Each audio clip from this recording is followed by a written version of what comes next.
we go. All right, we are live.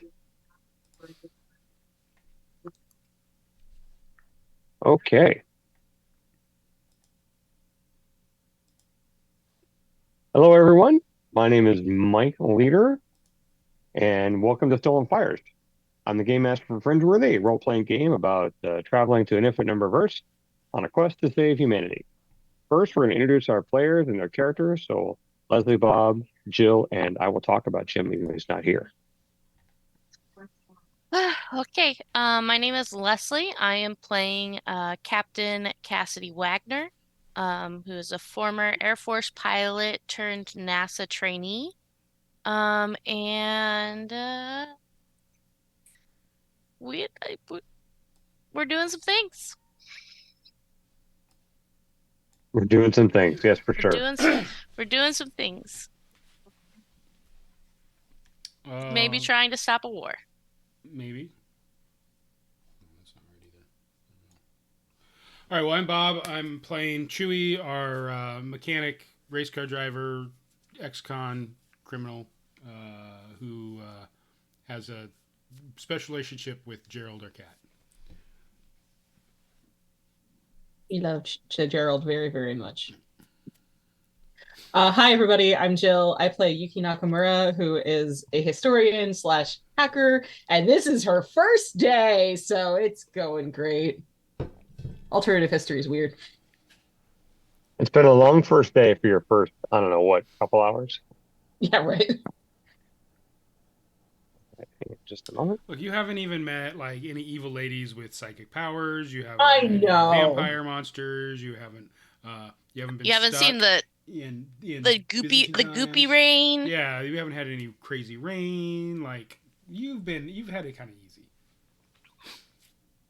We'll bring And it down. I'll mention just some of our other players. There's Jim, who plays Eric. Eric was actually on a bit of a sabbatical and was away for mental health reasons, and has not joined the team just yet, but he'll be catching up soon. The other NPC that we should mention is Gerald, the telepathic cat that they found, and is now an actual official member of IDET and UNIT, as he joined because he likes tuna fish. And he doesn't mind being with these folks because, well, it's better than being bored at home. And he can go out and sleep anywhere he wants, like Chewy's seat, Yeah, and bring Chewy dead rats when he's sleeping. yeah. He really enjoys that. See, So, a regular cat does it because they think I'm a bad hunter. But I oh, he can thinks you're about 100 too. explain to Gerald that I don't need him to teach me to hunt. So Oh, he I still just have thinks to you need to. assume that he does this just to annoy me. Well, have you shown him that you're able to hunt? You've I'm just told so him. I'm so good Yeah, to him. he hunts I give those animals that come those brown shiny animals. They're called Murrays. I give Gerald so much tuna. Where does he think I get it? You haven't brought him any rats. Is that what it takes? Is that why do I got to bring him a rat so he'll stop Maybe bringing maybe you need to do that. Have you tried? This them? sounds like experimentation time, personally. Hunting bags. I'm pretty sure he gets the idea that bags aren't really much of a challenge. Hmm. But you probably should ask him that. With that said, just to let our any of folks who may be new, the setting of Fringeworthy is about teams of human beings from an Earth just like ours in 2008 that's having a severe climate change issue where things have gotten worse. However, with some luck, a scientist researcher stumbled across these specialized portals that only about 0.0005% of Earthlings can actually see and walk through. And when they go through them, they find there's a whole hyperspace network of walkable paths to different worlds and portals. And it's actually built out in kind of a network. Bob does have a map that I think we can post. We have a link for that in the link tree, which I'll post just to have that open. Let me grab that data real quick. You go to the friend relay section on the link tree. You can then actually access and see the map, which I will post right now. Why is my screen all fuzzy? Ah.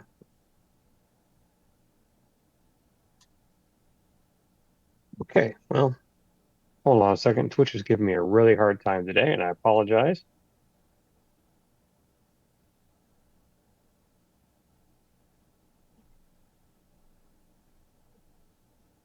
Just not want to give me a chat for some reason. Okay.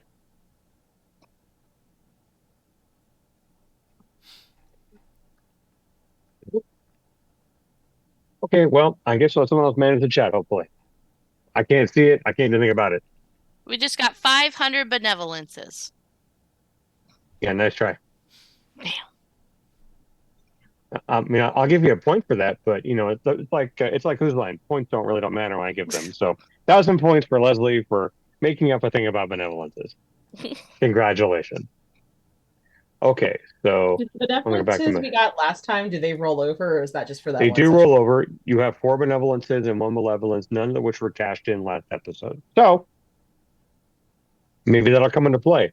You guys make your own malevolence, really, so I don't have to work that hard to create that kind of stuff for you. Wonder why I still...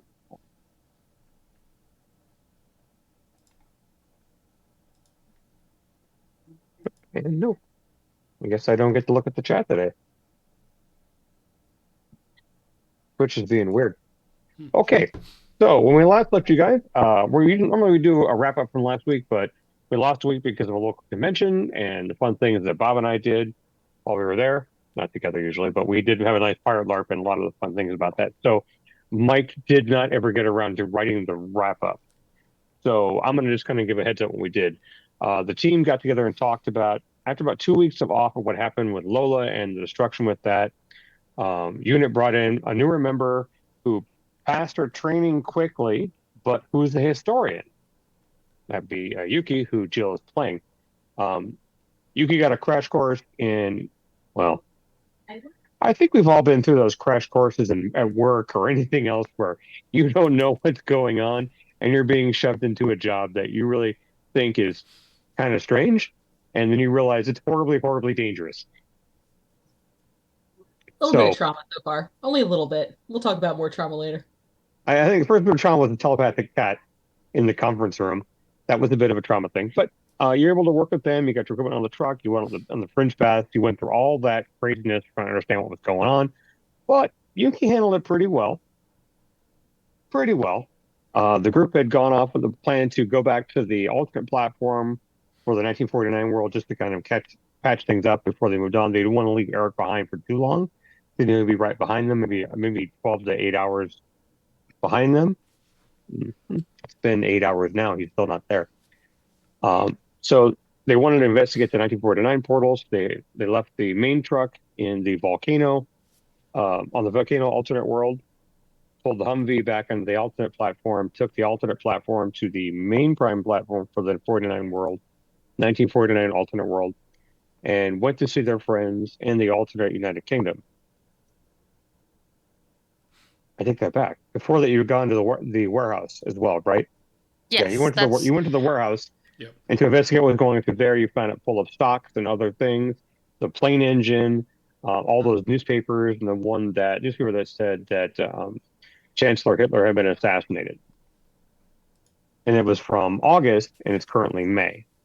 You know it's May on that world. So you, of course, rushed off to the 49 world with the Humvee to talk to your friends.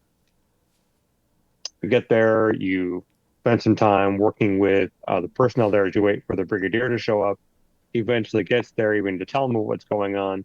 And then the newspaper's face and picture type just change right in front of you. They fade in, fade out.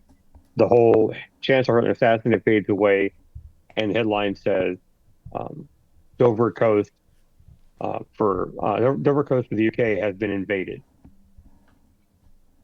by the SSA, and that's in a month and a half, or 2 months, same date. And that's where I left last time, much to the horror of our players. And so we'll pick right back up at that meeting with the brigadier when you watch the information change on the newspaper from the quote unquote future. So this is like that movie, right, where the guy's photographs they all changed, and like he wasn't born.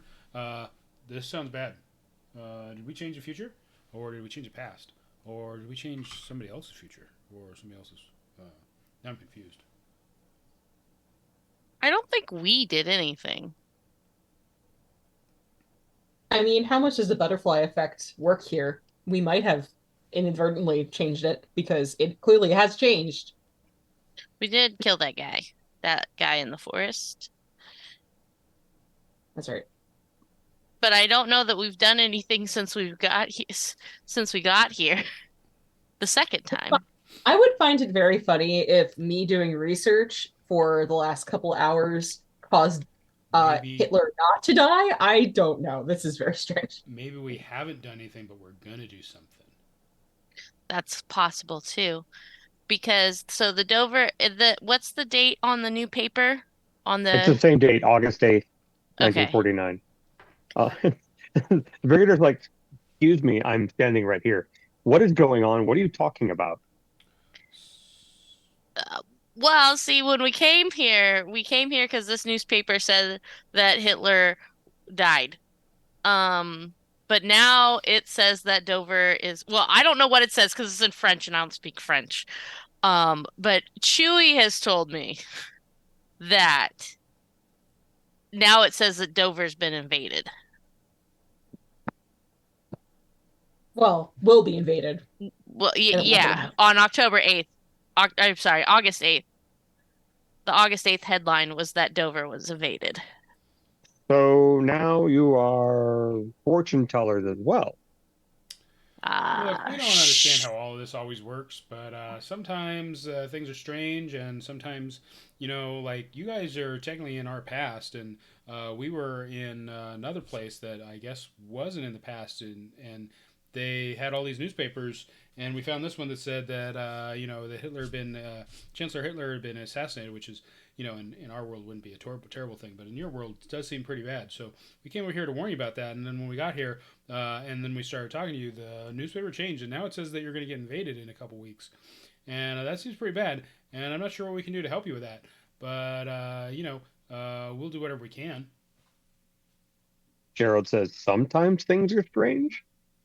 Well, yeah, I mean, we got a talking cat, so it's not like, hey, every day is, like run of the mill. We live in a world. Fair. Fair. I can see that, the Brigadier says. So if what this says is true, then we have a lot to prepare for. And you've given us advanced warning for something that might happen. I'm going to assume probably happening. But yeah, pretty much. I mean, this could be a newspaper from a completely different world where there's a Chancellor Hitler and a CAS, but we haven't encountered one of those worlds yet. So, like, we don't know. But we go to another world where just stuff falls from the sky from other places all the time.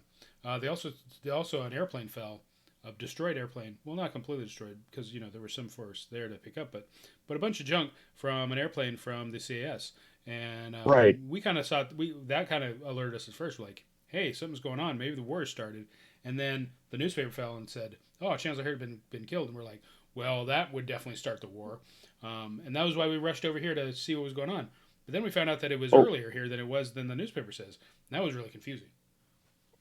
Well, the planes you mentioned, we talked about that briefly, is that there was apparently some kind of dogfight around Portugal between some Spanish forces and the SSA. No one can really confirm, but if you saw a downed fighter, you said had SSA markings, we can believe that might be it, based on your strange physics.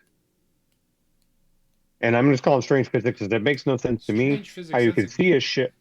That's a good term for it. Yeah, strange physics. Gerald says fringe physics. I like that, fringe physics. Gerald, do you know how to do physics? We're gonna call it Gerald's physics from now on. Yeah, I think Gerald's physics is fun. What do you guys think? Does Gerald I know don't, how to I do don't think he integrals? knows. I don't think he knows how to do physics. Well, I mean, he might be able to do integrals and take derivatives and stuff, but I don't know. I don't believe it's on his sheet because you know me. I made a sheet for Gerald, but Well, maybe he does algebra-based physics, so he doesn't have to do derivatives. he's not a science person. Trust me. Yeah, no, not really. He's a cat. Cats don't do science, at least in his case. Cats do science all the time. They knock things off of high places to see if they break. Yeah, they do all kinds of experiments. Yeah. Who knows what their hypotheses are, but they do all kinds of experiments. Fair point. Fair point. They're testing gravity. They are doing experiments with gravity all the time. There we go. Got it back. Okay.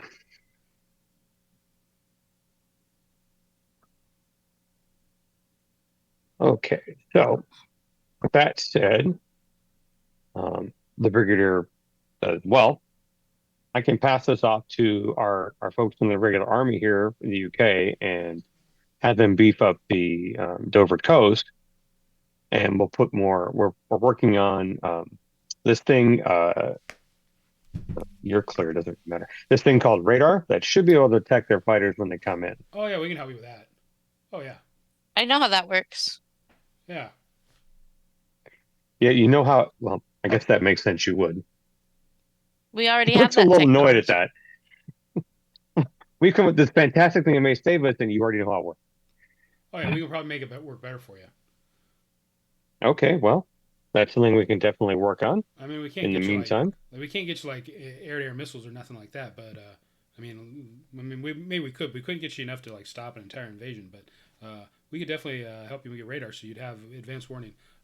That's easy. Like they put that on cars these days. Like I got radar detector in my my Celica, so like yeah, the cops use them, and so yeah, radar's easy. I mean, it's probably not really easy, but it's easy for us to help you with, right? Like I can get instructions on how to make that work. I see. Future people. I guess that makes sense. So, you're back. You brought us warning that a war is coming to our coast in a few months, that Chancellor Hitler may be assassinated, that's throwing this alliance completely out of whack and letting the SSA completely roll into all of Europe. Or not be assassinated, as the way may go, because your paper has changed what it says twice. Yes. Is that thing even from the future? Are you being here affecting the paper? I mean, anything is possible.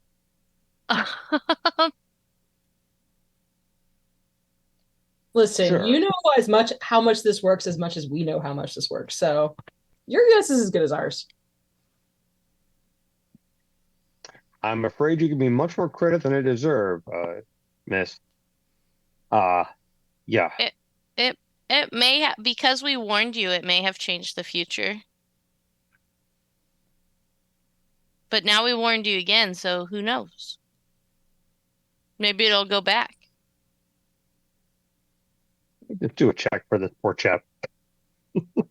What? I'm gonna do a roll for him because you've hit him with a lot of crazy stuff, and he's got to actually find a way to understand that. Honestly, I just feel bad for these poor people dealing with us right now. All right. Well, that's actually pretty good for him. So you're saying that you coming here and telling us may have changed the paper. So what else can you tell us to see if we can try to change the paper? Oh. Well, I can't tell you what the next next Super Bowl winner is going to be because I don't know that, and the Super Bowl isn't going to happen for like a million years. But let's see. What else do we know? Let's see. Well, okay. You got to be careful if Private Ryan, if his family gets killed, because they're going to send. Well, I guess that doesn't make sense because those guys are American. And then, okay, so with a British James Bond, do you have a guy named James Bond? Because you should get him, and he can go and protect Chancellor Hitler. Don't let the llamas write movies, because otherwise they'll have to be sacked. And then the people in charge of sacking those people that needed to be sacked will have to be sacked. And then Please make sense. Please make sense. You're giving me a headache. oh, we need to figure out the funniest joke in the world. Why? Because then they'll laugh to death. I don't see how that's relevant. I saw it in a Monty Captain? Python once. I don't know what that is either. can we focus on the task at hand? Well, like I said, we can go back and get like instructions on how to make your radar better. That's easy. I mean, that'd give you like a big old leg up, right? Like, I'm surprised I didn't have that added to my book. I should have had that added to my book. But as Oh, comes is it in straight, your book? You want to check and see if it's in your book? yeah, sure. Why don't you make me a tech roll? Let's see. Where are my dice? Like for Chewy, I'd say maybe basic tech. You know what? Since you didn't outline within the book or not, how about you make me a straight luck roll? So All D10 right, plus your luck. that makes sense. Well, they rolled a 7, and So where 14. is yeah, 14. All right. So that's good enough for me. Yeah, you managed to, you have some basic rudimentary stuff on 21st century radar, Nice. which may not help them because you need circuitry they don't have. Well, yeah, We that's would just have to switch out some like vacuum tubes and transistors. Easy, I guess. I don't know. Yeah. I don't know, Cassie, aren't you an electronics expert? Yeah, yes, technically, yes. I should probably roll a dice. So you've got, so you're flipping through your book and Brigitte says, I'm just going to get some tea. I'll be back. And he leaves the room. He's infinitely frustrated with you guys, like he always is. And so Chewy's going through his book. You find the section on radar. Hey, I did get this in here. what we should do. Is we need somebody here that local that knows a lot about radar and electronics and radio, and then hopefully I can use this to give them some pointers on how to improve their system. I mean, I don't think they're going to get integrated circuits and transistors right away. Although just giving them transistors would probably give them a whole lot of help. But yeah, they'll probably still have to use vacuum tubes. But I bet that they can get it a lot better than what they're currently using, and make it more accurate. Yeah.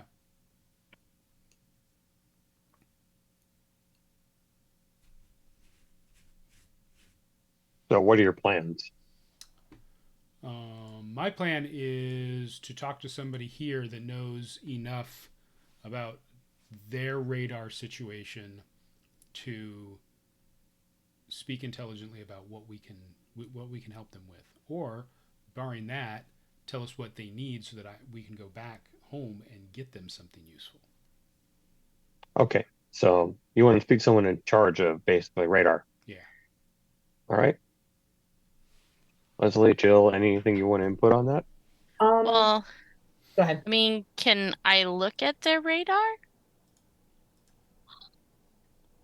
Because Not right now, but they can probably get you out there. It may take a couple hours. because radar's actually fairly old tech. It's pre-World War II. Mm-hmm. So I wouldn't think that this is not far off from early our world radar.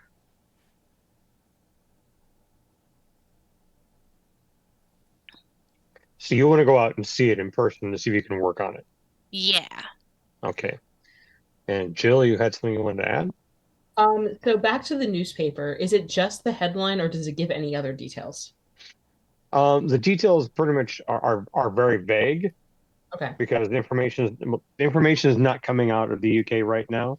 We know Right. we have reports that have shown fighters and boats off the coast of Dover, which is the southern part of the coast, which there also means they're close to France, and so the French military have beefed up along the coast to make certain there's no invasion there. But they can't be certain because, I mean, you've seen the technology; it's pretty well far behind, even what the British have. Okay, so then what I would like to do, since I can't really help with the radar, I want to write up a report for them about what happened in our timeline when Dover was attacked during World War II. So they have an idea of what to expect potentially. Okay, great. So we'll do yours first. That it might take the longest, and it's actually an easier roll technically too. Okay. So give me Gerald's sheet. I would like. There we go. So I would actually, let's see, probably Let's do science, Earth history. Roll me d10 plus your base of 19. This will reduce the time involved as well because it shouldn't be that hard to write it. Okay, I rolled a 7. All right. So a lot, 26. So that'll reduce the time. Well, let's do it. You're going to get the information with a 12. Okay. And with an additional 10, it's going to reduce the time factor by half. And so you can write it up in about 2 to 3 hours to get him information from 1936 all the way to 1960. Awesome. I'm just going to ask for a lot of tea and biscuits while I'm sitting in the library jotting this down. Okay, great. You're going to work on that. All right. So Chewy, do you want to go with Cassidy out to the radar installation and speak to the experts there on site? Yeah, that sounds like a good idea. Okay. So the brigadier comes back. He'll arrange for for Yuki to have access to the library and do all our work, and he'll get you guys taken out to the site, actually out at the cliffs. It's a bit of a drive, but do you want to take your Humvee, or want to take them to drive you in their Jeep? Oh no, they should drive us there in the Jeep because like Yeah, less conspicuous. Anything you're taking with you, and leaving the Humvee there? Probably the electronics toolbox, I would assume, would have gone into the Humvee. Oh. We should take the camera. Then Camera. we can take pictures of what they got and take them take those pictures back home. Yep, Give that's them a to good idea experts. too. Okay, so you have the electronics kit and the film camera. That's the most important thing you're taking with you. I think As so. well, I'm assuming all your personal equipment. Yeah. All right. So we're splitting the party. Not really. Yuki's not in a serious danger yet. So Yet. Yet is the key term. So we're about to get blowed up, and Yuki can go back and. I'm going to warn Jill. This is just how my games go. There's never pure safety. It's always a yet or but. I'm a firm believer in the yes you can, yes you can, but, and no but. There is no definite no, so you're never not safe. Anyway, so we'll cut to Cassidy and Chewie being driven out to a very cold facility in the middle of the night, and you get there, and this is stuff out of picture books and maybe movies you've seen. It's this kind of old tech, but yeah, it's an old radar setup for sure. Look at these vacuum tubes. They take you inside, and lieutenant who's in charge of it is actually told they tell him you should be able to meet these folks. They are experts on electronics who can help you make this a little bit better. We wanted to test their knowledge and have them look at what you're doing. Oh, yes, sir. Yes, sir, Captain, sir. No problem. And yeah, the setup is really old. Since your electronic score is high enough, I'll give you enough based on what you got. If you did anything special, you have to make a roll. But yeah, you're looking at something that's probably at the infancy of radar, long before World War II, our time. And so not very effective. Okay. But if you sit down and if you want to rebuild it, you'd have to rebuild it from scratch because vacuum tubes are what they are. They break and they be replaced, and it's a little weird sciencey. But if you could rebuild it from scratch or bring them something to replace this, that might work. But getting a heavy piece of electronics through the portal and transporting it all the way back here is not easy to do. So transistors weren't long after radar, 1950s. but they don't have them yet because You would know based on their current level of technology you're looking at, they would probably get transistors in 25 years, maybe, because they're so far behind thanks to no World War One, and now no World War II prep. Because transistors were about 10 years from when we had radar. Cool. Well, I'm gonna do a roll. I'm gonna roll technology, I guess. And what do you want to do? I want to know if I see anything if I see anything that looks like an easy fix to make it more effective. Okay. Like, oh, if I tighten this screw here, so that's a Little number 6 there. plus technology, right? Be electronics. Go into tech. Under tech should be electronics. So I add 5, right? No, Total 11. base on the right. Yeah. Base is on the far right. So 21 plus 6, Yeah. right? Right. I It's read based that just right? because of your rollability, it adds to that huge bonus. Yeah. So 27. That can't be right. Did I- Add to 3. Hang on a second. Maybe it must be an error on the sheet. Hang on. It should be 21. Okay. Because 5 and 11 is 16. I'll check my math. Let's Is see, it something 7. with my abilities?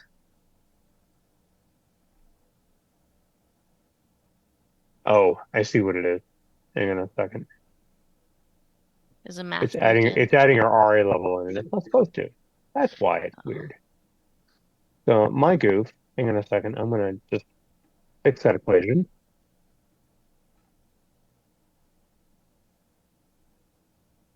There, that looks better. So 19 then. All right, so 19. Yeah, you could probably make some basic upgrades to this.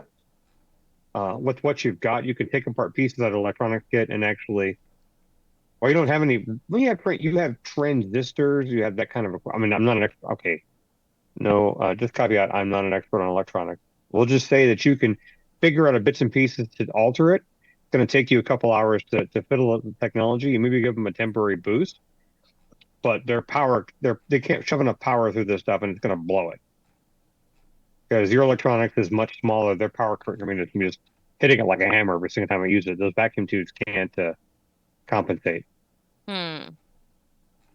Hmm. You would need a whole new setup here. Is what you would need. I need some isolinear chips and data rods. Or you need to rebuild it using their technology. Yeah. Which you've never done before, so you'd have a steep penalty on that a check. But you could try. Too bad we didn't use vacuum tubes anymore. And the lieutenant's watching like, what do you mean you don't use vacuum tubes? Well, yeah, these things called transistors, and it all it just all gets smaller because we have better materials to make better things, so we can have better electric resistances and stuff. Well, why would you make it smaller? Wouldn't that make it harder to work on? Yeah, but then you can take it anywhere. Why would I want to take this anywhere? It's good where it's at. Yeah, but you got to move sometimes. And then you could set it up anywhere because it's cheaper to build. And you could have multiple. And So then it's you could cheaper and carry, smaller. Does it break easier? depends. Also, Leslie knows very little about electronic engineering. Um, Why? it's been a long time since I took those classes in physics. Um, and I didn't pay very much attention. You're preaching to the choir. Trust me, I understand. So, like I say, you're saying it's smaller, it's cheaper, and it's portable. Yep, That's interesting. and So sometimes how it would you? works faster too. So do you make the vacuum tube smaller, like from this big to like this big, or it's like maybe like that big? Well, we have transistors, which are much, much smaller than vacuum tubes. Oh, really? Like, Can so I you know, see? like vacuum tube, transistor. Oh, interesting. Can I see one? Do we have anything that has a transistor in it? I don't know. Look at your equipment list. You don't have You Hello, have Chip. electronics in there. You have electronics in there somewhere. I'm pretty sure of it. See, I pull out my calculator. I go, see, when you make this stuff smaller, watch this. And I just do like, 7 plus 4. I thought And you were going to do the thing where like you write out curse words with the numbers if you turn it up. yeah. That would be what I would Yeah. personally would do. So I can add and subtract and divide numbers Big numbers anywhere I go, and I don't need paper, and I don't need a slide rule. But I love my slide rule. But this is so easier. You May don't need I? a whole book about how to use it. May I? If you let him Also, take it, he's going to take it. May I? I mean, I need it back. This is I am somewhat emotionally attached to this. I'm not going to I steal just it have from to you. show you the thing that's sitting on my coffee table here. If I can get out. It's one of those fancy scientific calculators, too.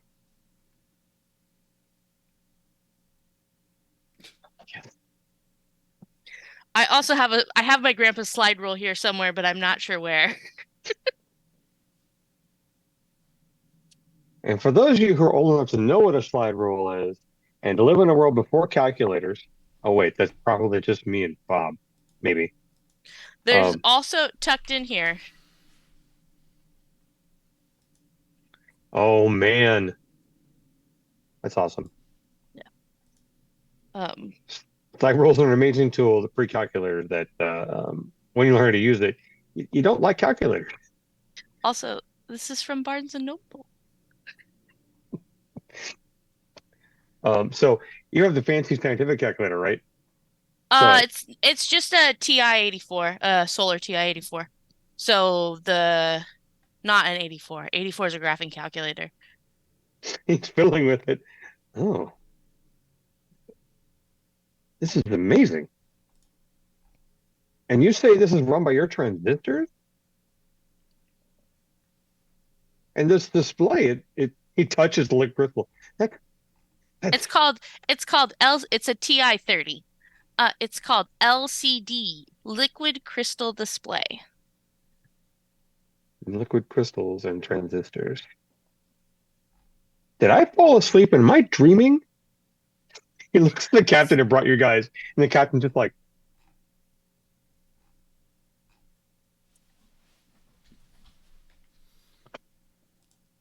Side note, because of this, I'm now like looking up what are the current TI calculators available, and I'm very traumatized having not looked at these since the early 2000s. Please continue. Thank you. I mean TI-83, like TI-84s, they haven't really had a new model in a while.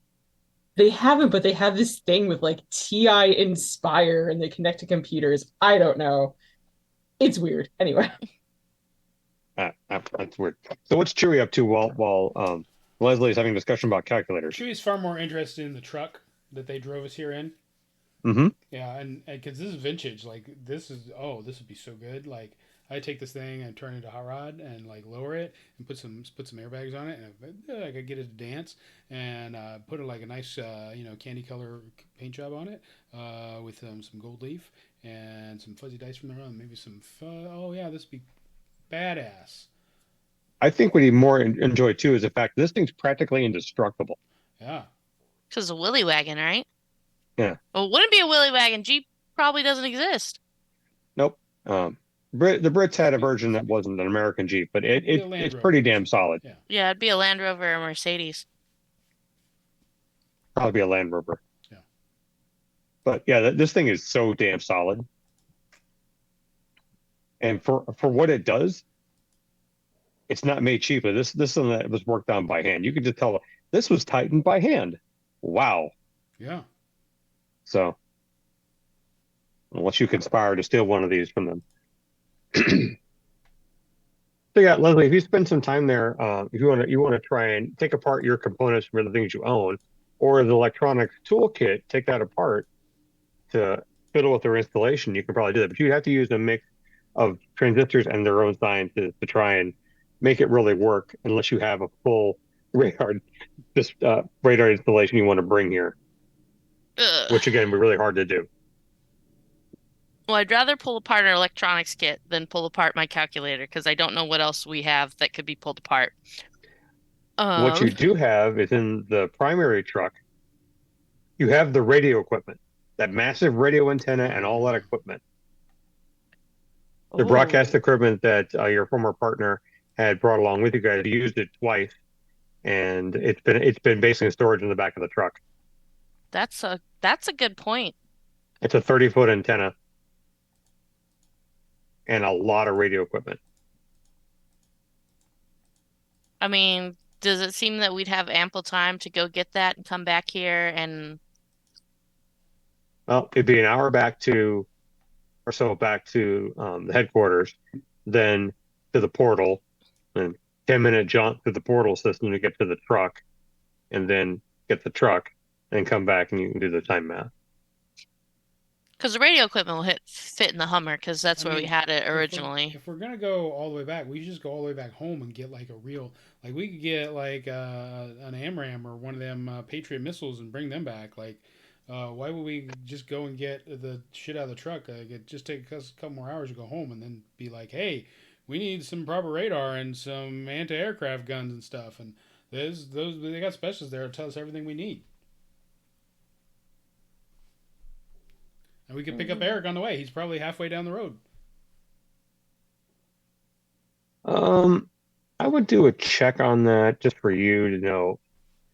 There's a bureaucracy skill, isn't there? Do they have the technology to run anti?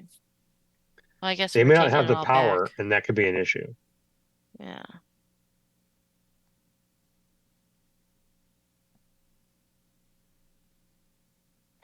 Since you brought it up, I want you to make me an accounting check. Counting. So it's a D10 plus 6. 13. All right, not enough. Yeah, you can definitely get all that stuff back at the. You can probably get a Patriot missile, all that stuff real easily, and bring it on back within about an hour or two. Yeah, I think you can do the trip there, trip back, done. Yeah, it'd be a whole lot faster to just go back, get some. The Russian guys, they got all kinds of stuff. They can tell us what they need to do to shoot down the airplanes. Like, come on.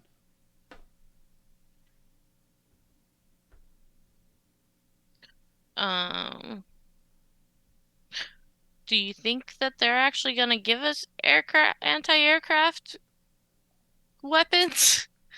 Well, Cassie, you're the ranking person in charge. What do you think you're gonna? I don't think they're going to give us anti-aircraft weapons, is what I think. There's a big difference for asking for, a metric butt ton of Gatorade power and an anti-aircraft gun. Also, they did ask you not to start wars. They didn't say to finish them. Yeah, we're definitely not starting this war. Like, this is not we did not start this war. This war is starting all by itself. We just happened to be in here and we wanted to help them because we've made friends with these guys, and although I don't know if they're actually all that useful. I mean, they've got like one guy. Do we even care about these people? Honestly, now that I'm thinking about it, like maybe we should just leave. I mean, if you ask me, my only experience has been they've let me use a library, so I'm having a great time. So you guys, I want to help them because you can't let the fascists win, but also fascist Americans. We may be going outside of our means here. I don't know. Again, if you wanted to try and use their own technology, you can do that. You'll be at a penalty, but you can. It may take a little bit longer, but you can definitely try and use their technology to make it work better.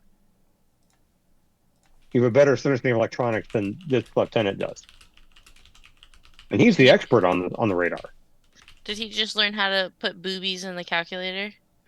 No, he hasn't figured that out yet. He's not that crass. He's not that crass yet. He's taken it over. He stopped talking. He walked over to his desk and he's adding things up on like this just changes everything. He's just absolutely enthralled with the calculator, which is hilarious. Wait, there's more. I show him how to do fractions on it. Fractions? Why don't you just do decimal? Because you can do both. That's insane. See, my calculator at home, I can also graph lines on, and do other things, but you don't have AAA batteries yet, so it won't work here. Okay, whatever you say. And the fact he doesn't understand how this thing is even powering it because it's solar powered and it's actually being powered off the lights in the room. He hasn't figured that one out yet. He's still kind of like, I don't understand how this works, but it works. It's amazing. Mm, Calculators. They're gonna be big. Um, okay, so what's the plan? I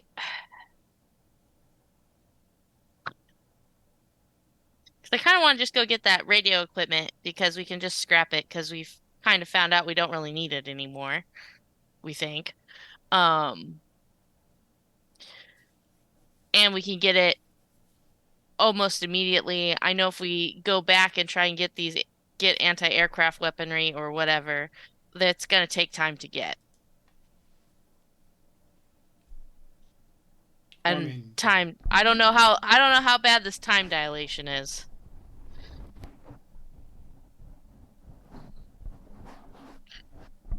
Also, I You want to you you ask, know, no, you Cassie knows there's no time dilation between this world and where you're at on the path on the fringe pathways. okay. You know that from the first time you were here.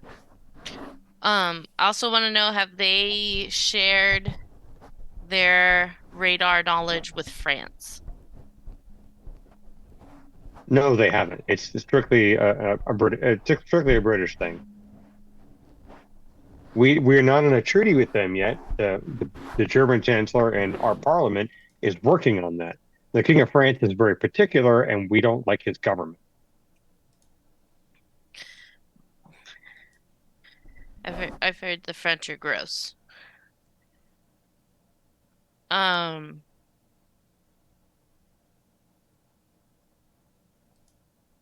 why don't we go get the radio equipment?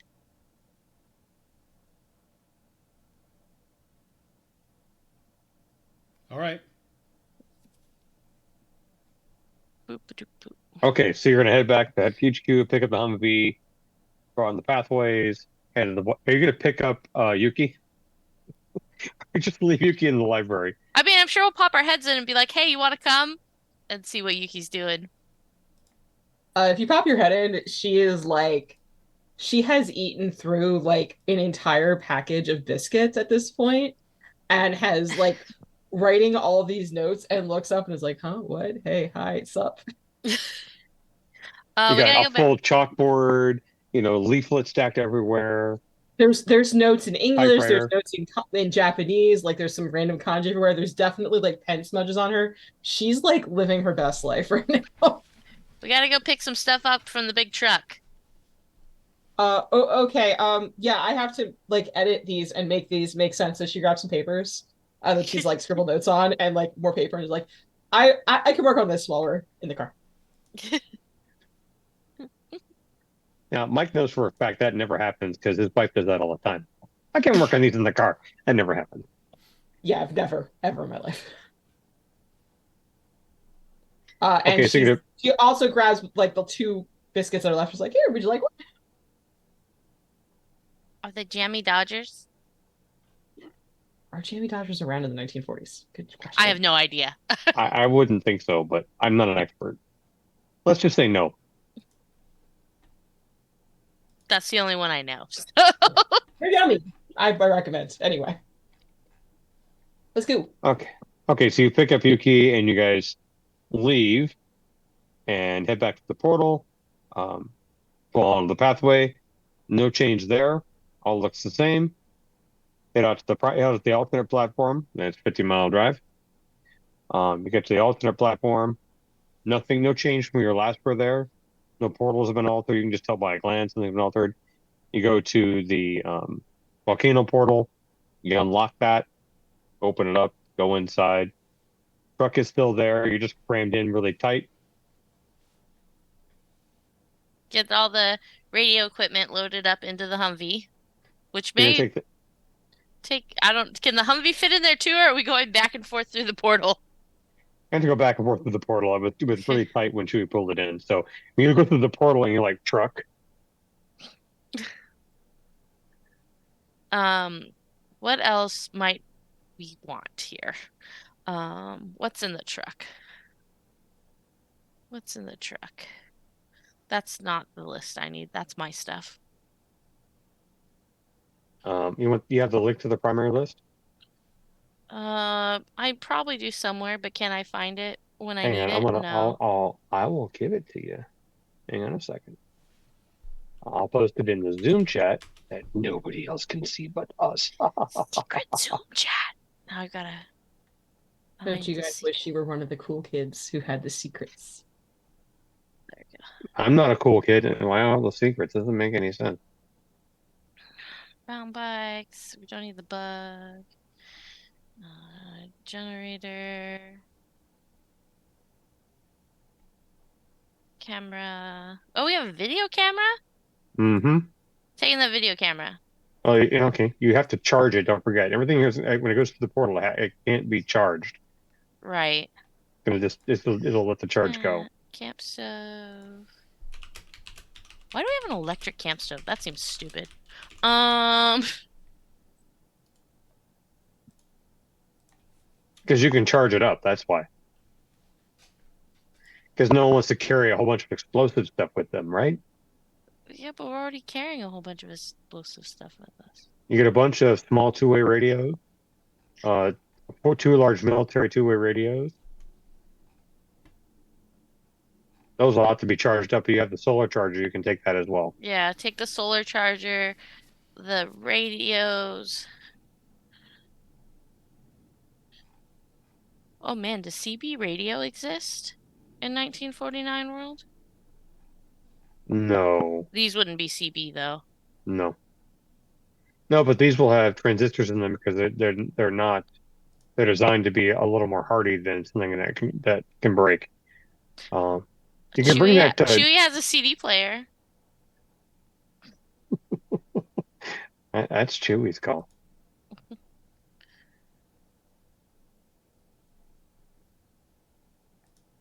Anything else? I think that's it. Oh, I lost Zoom. There it is. Anything for Chewie or for Yuki that you want to pull off the main truck? Some quality hot sauce and spices because British food is terrible, and I don't want to eat. No problem there. And some hot sauce. Yeah, hot sauce is the most important thing. Tortillas. I'm going to get some lip balm. Since we have a whole case. Since we have some, I don't know why you have 24 donated by Burt's Bees, but obviously I'm going to take one. Because it was funny. Yeah, why not? And you also have that case of Notos. I mean, that'd be great to donate to the Fritz. Here, figure this out. You can probably use these rather than using, hard drugs.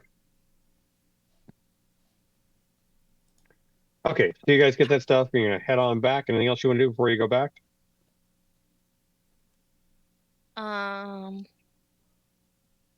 Just want to be sure. How many days has it been? Is it still analyzing in the volcano room? No, it's still analyzing it. I think it said 42 days last time. It's still at 42 days. Okay. Oh, that's right. It hasn't actually been a day yet. Started at 45. If you've been gone for 2 weeks, it's at 42.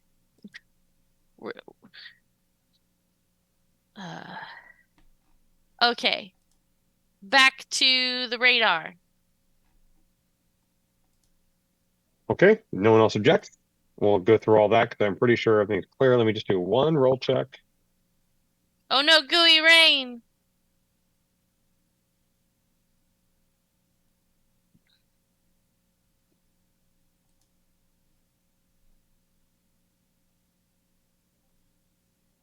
Okay. All right. Seems to be fine. So you travel the way back to the Prime platform, up into London, up into the London portal, which is technically Greenwich, but hey, whatever. And get back to HQ with all that equipment. Now, are you just going to drive? You want to just drive it down in your Humvee all the way to the establishment that you were at? That's about an hour and a half away, and it's still nighttime. It's getting on to about 3 o'clock in the morning, so you can probably do it and not be seen. But then we're going to bother by letting them see your truck. I say truck, I mean Humvee.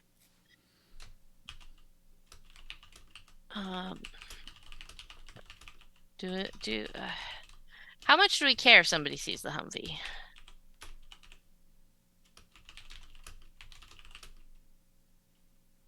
Are we worried about someone like taking it or attacking it? Not overly. In this particular area. But more being out of place vehicle because, it's a 2000s. Well, it's post 1949 Humvee. I mean, I would assume just try to park it somewhere that's a little more conspicuous, but aside from that.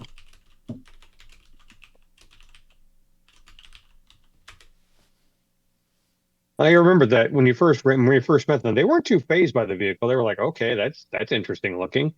That's not what a Jeep should look like." But they weren't, the military weren't like,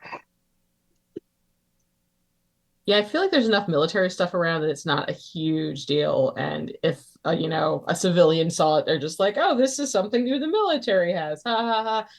And then walk away. So I'm probably fine. Okay. Punch it, Chewie. All right. Taking the truck back. "Okay, they're going to try and escort you, but I'm pretty sure you know the way back to it, and you can go a hell of a lot faster than they can." All right. So you're going to get back there long before the rest of the Brits can, and you roll up to the radar installation. And what's the plan while you're there? Yuki went with you, so Well, they I'm gonna know where they're try. going. Yuki, you're in the middle of nowhere. You don't know exactly where you're at night. It's some kind of weird military installation with dishes and things like that. Gonna try and hot rig this up. Why are you doing so? I'm gonna try and soup this bad boy up. Okay, so what exactly do you want to try and do? That's what I need to know. I want to try and give it better range, Okay, better range. which I guess would be like amplifying the radio waves. I kind of remember how radar works. You don't have to give me the technical stuff. You just kind of tell me what you want to do. Like, I want to amp up. I want to increase the power. I want to increase the range. I want to increase yada yada yada yada. If there's a way to increase the range and accuracy, that's kind of what I'm looking for. Okay.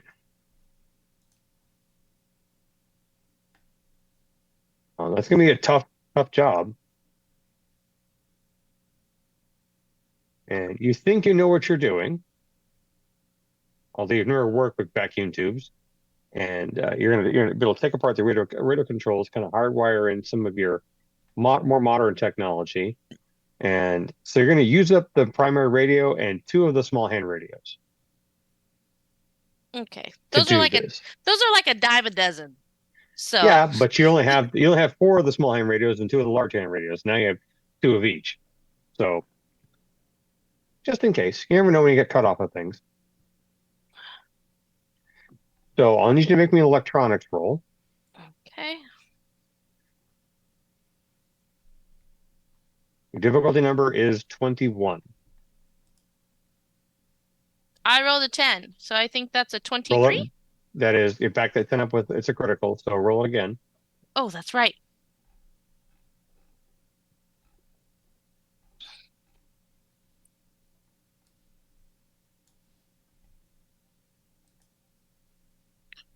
Six. So Total of 16. Okay. Yeah, you crushed that. because my base So is 16, right? So that's a 32, right? yeah. Yeah. So I'm going to say normally it would take you about probably 6 hours to do all this. You're going to get done in about 4. But like I said, you've lost the large radio antenna and all the guts that went with it that Sadie brought along, as well as two of the hand radios.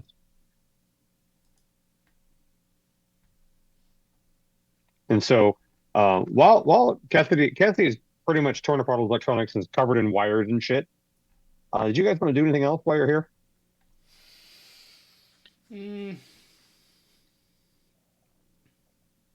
Not really. Chewie's already checked out the truck. Yeah.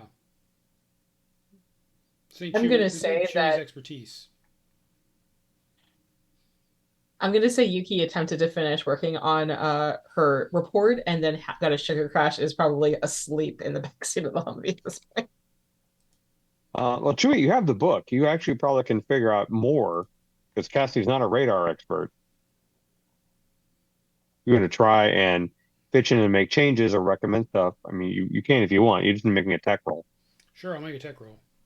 Let me just check your ability because you probably use your maker ability to do that. Go to roll abilities, maker, fabricate existing invented item, tech plus tech skill plus skills level plus a D10. All right. Yeah. If you want to try and actually build something on top of what she's doing, you can do this. So tech score plus tech skill. I rolled a 6. All right. So tech score is a 8 plus tech skill. Electronics 8, 9, 10, and 11. And would you roll 6? Yep. All right. So 17. So taking from what knowledge you have about radar, you can, she's mentioned before, she's trying to add range and accuracy. What do you want to try and beef up with what you're adding? Um, Range. Range seems the most important. Okay, since you're more of a machinist kind of guy, I'd say you'd actually probably build something a little more mechanical. So you want to be with the range of this thing, take this crank and crank it really hard, and it'll ram the power through this stuff, and it should yada yada yada. So you're working on that. So you got while Cassie's built this intricate radar range finder, you've actually added more power into it to actually really fully increase the range. All right. So they have now, it's after 6 hours, after 5 hours, you have this massive single crazy powered radar installation in 1949 Dover. Make more of these. Post haste. You got like a month. Can you give me spec to work with? That might help. I don't think we can make these things you call transistors.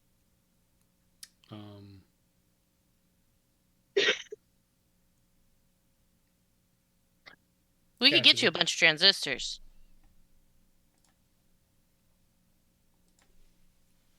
Well, that would probably help. I think we can do the mechanical thing that you made, sir. But all this stuff that you built, Captain, um, I'm at kind of a loss.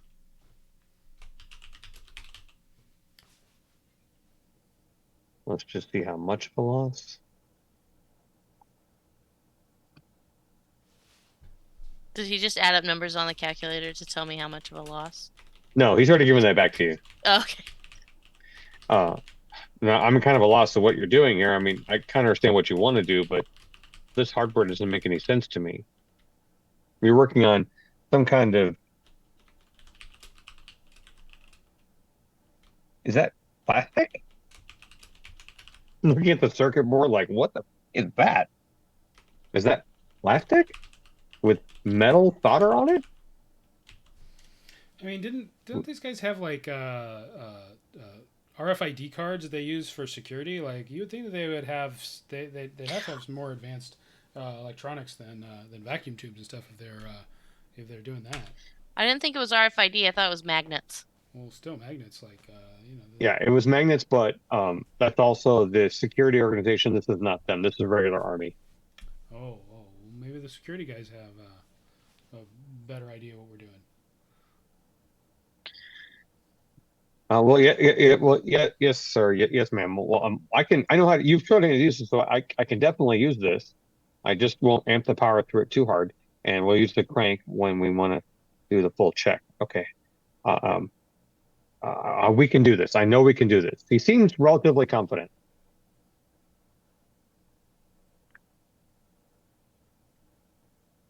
All right.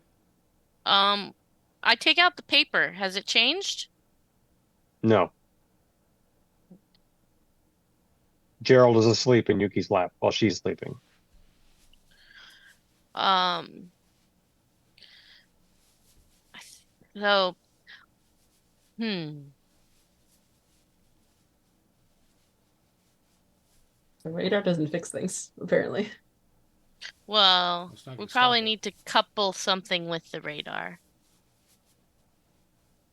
How is the general here? Where's the brigadier? The Brigadier's he's available, yeah. Um, how are you guys patrolling the coast of Dover? Well, now a lot more thoroughly because of what you said.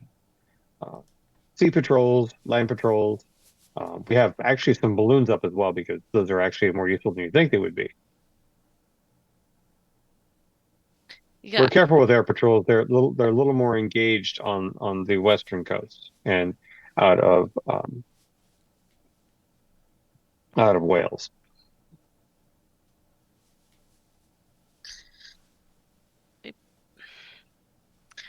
Either way, Captain, we're not ready for any kind of full-scale attack. We don't have the material and we don't have the manpower available, and that's a problem. hmm.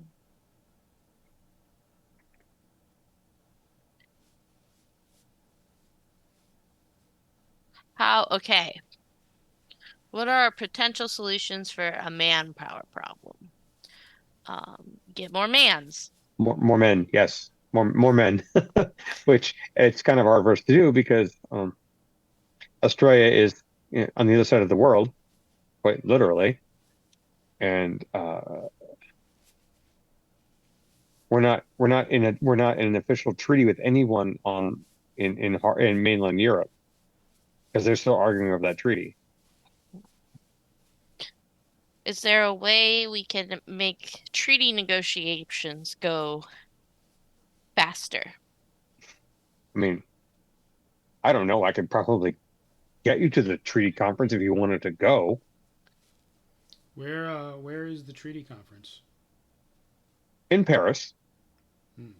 Where is It's always in Paris. Where is Paris compared to Essen?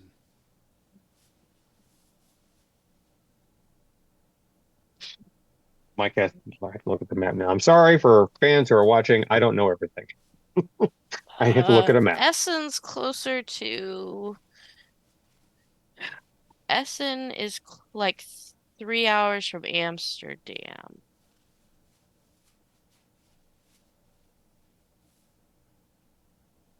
Little But Google Maps to the rescue. I don't Directions remember where from France Paris. is in reference to those two places.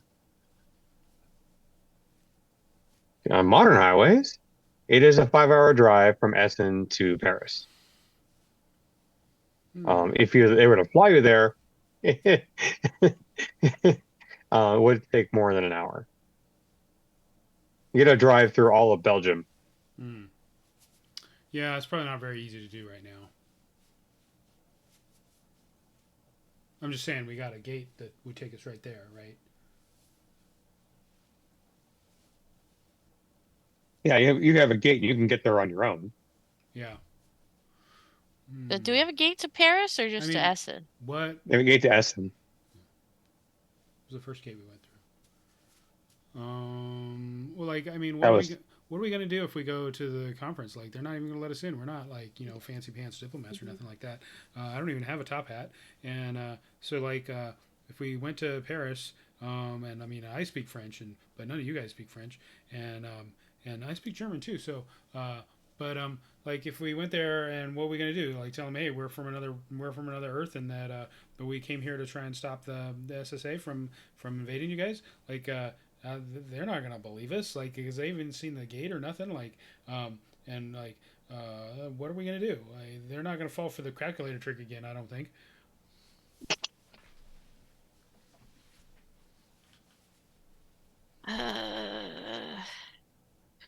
Brigadier, who do you know?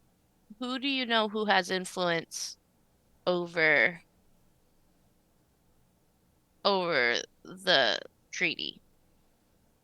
well, something our minister of our our cabinet minister is over there managing it. I don't know him personally, but um, I can make certain he works with you. The question is, I don't know what you can tell them. Like your comrade Chewie said, I don't know what you can do to sway them. I'm not going to try and stop you from doing that. I'll happily get you where you need to go. What other options do you have to dealing with the SSA? Is there another way to set them back?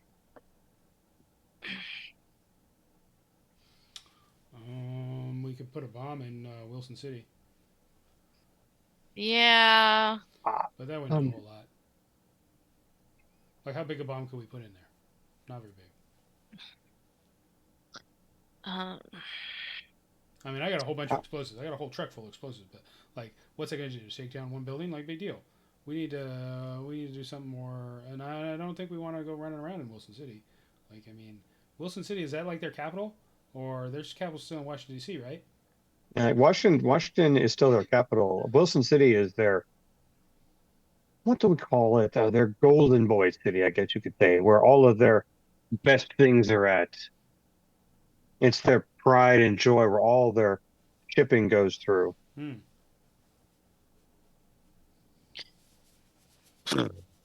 Like they say, streets paved with gold. All I hear it's basically it's painted gold, but it basically is full of shit. Yeah. you know what we do have is a telepathic cat. Could we have our telepathic cat go there and put ideas in people's heads, and they'll just be like, "Oh, look at this nice kitty," and then Gerald will be telling him, "Be nice to each other and sign the treaty." Seems like a terrible. I know it's not a very good idea, but I'm trying. Okay, I'm Wait, trying. you're volunteering. Excuse me, I just woke up. You're volunteering me for what now? Secret spy mission. Where you have to convince people, secretly with your telepathic abilities to do things. Like what? To sign the treaty. So you want me to go get people I don't know to sign a treaty by talking to them with telepathy? Yes, but you got to make it sound like they're having the ideas themselves.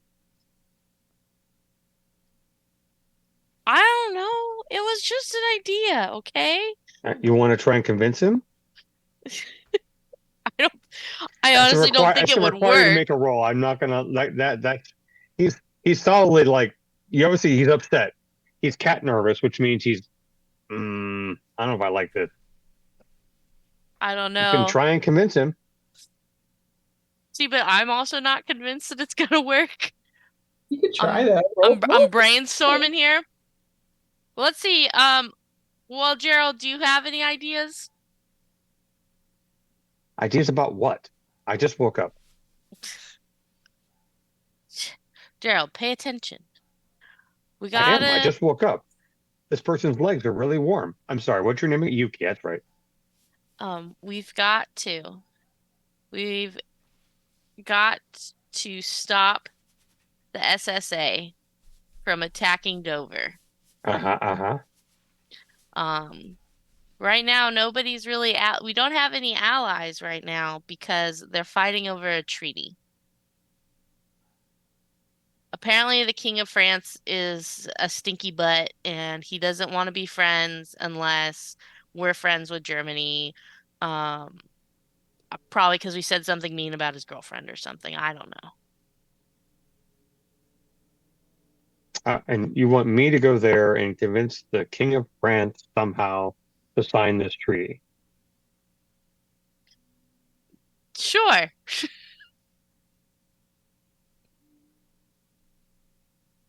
Sensing a I lack of don't know. enthusiasm. I enjoy stealthy things, but I don't know if I want to be on my own like that. They have really good tuna in France.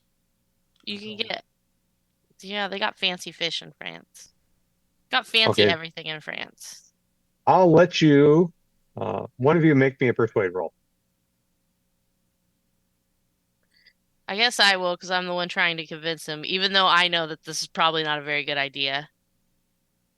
Is that social? That'll be under social. Okay. Ah, I lost Discord.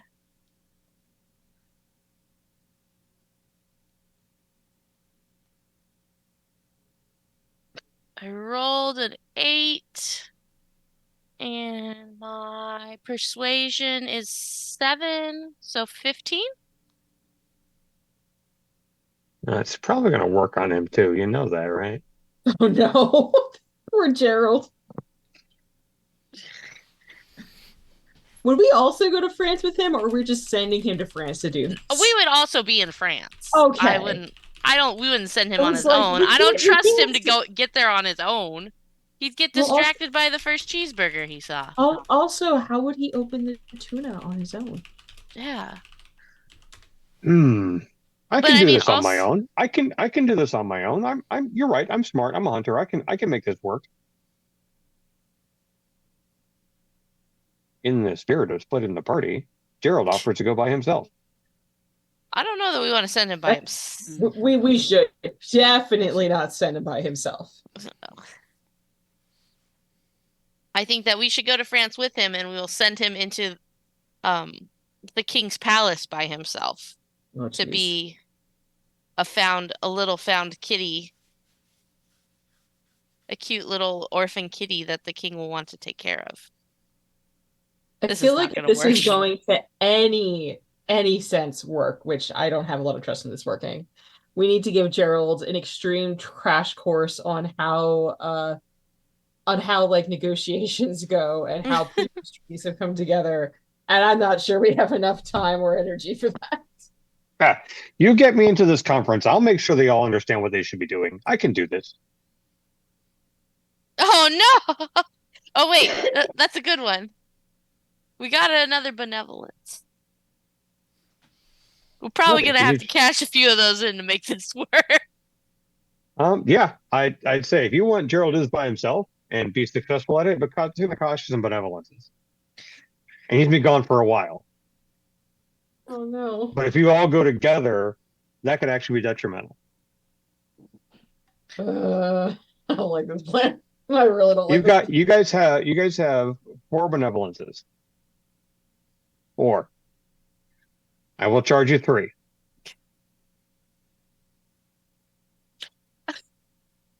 I was like, this is your idea. This is your call. I'm giving it to you. I mean, does anybody have any other ideas? I have lots of ideas. Chewie does not. Chewie is probably all in for this, right? I don't want. you Chewie does not want Gato to get in trouble or to get stolen, but he seems to be pretty good at what he does. So My thought is that we all go to France, to Paris, but we, hang out in a hotel somewhere while Gerald does the dirty work. That's such a good role-playing game team. This makes more sense to me because we can prep him. I will say Yuki is kind of like, oh God, what is happening? But is also trying to defer to Cassidy because you are her senpai right now. So clearly you know what you're doing, even though she's Do you need me to notice you? One of our viewers has termed this Diplokitty. Oh no. Mission Diplokitty. Yes, I like it.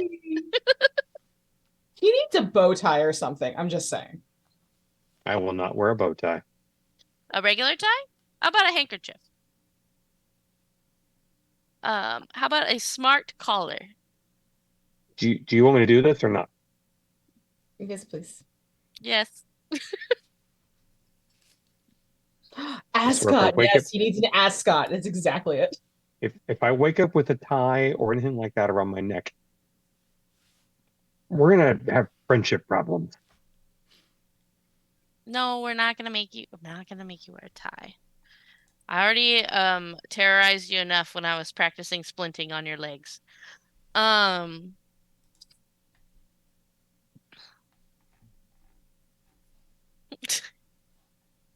Okay, so I guess we're going to Paris, huh? And see if this works.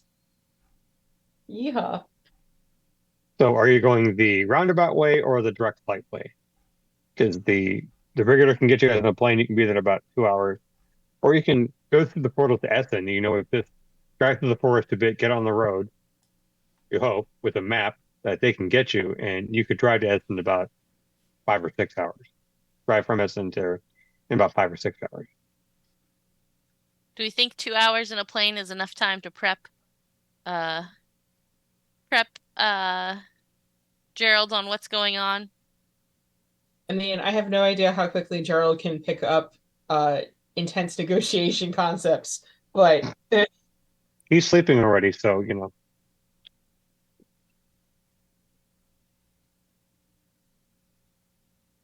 my he's already. thought is if we want to take the roundabout way, then we would have the Humvee and we'd have our things if something goes rotten and we need to leave. But that's the only benefit I see if we do it that way.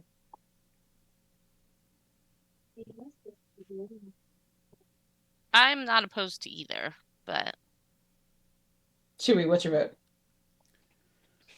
I vote we go back to the base and we get some more missiles and stuff. That is not what you're supposed to vote. Patriot missile system would solve all these problems. I mean, I saw it on TV. Like they got on CNN all the time. Like they use that in Desert Storm and they shot down all the planes with it. Like, I mean, because I'm pretty sure if we can fit the truck through there, then we could fit a Patriot missile system through that gate. I don't think we could fit like an F-14. Plus, like I don't know how to fly an F-14, but I know how to drive a truck with a missile launcher on the back of it. Look, Cassidy, I think we should take the plane. I could fly a plane. Let's go with the plane. We should get our own plane, by the way. Just tow a plane around. Little Something we Cessna can or do. something.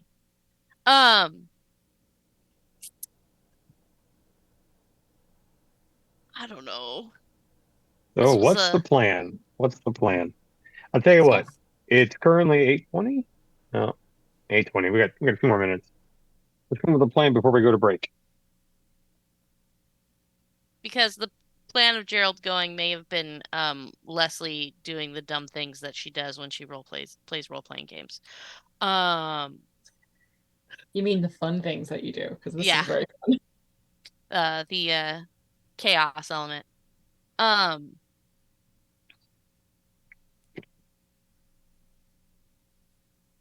I wanted to ask Gerald, okay, Gerald, so if this is the plan and you're going in and you're gonna convince them, tell me how you're going to do it.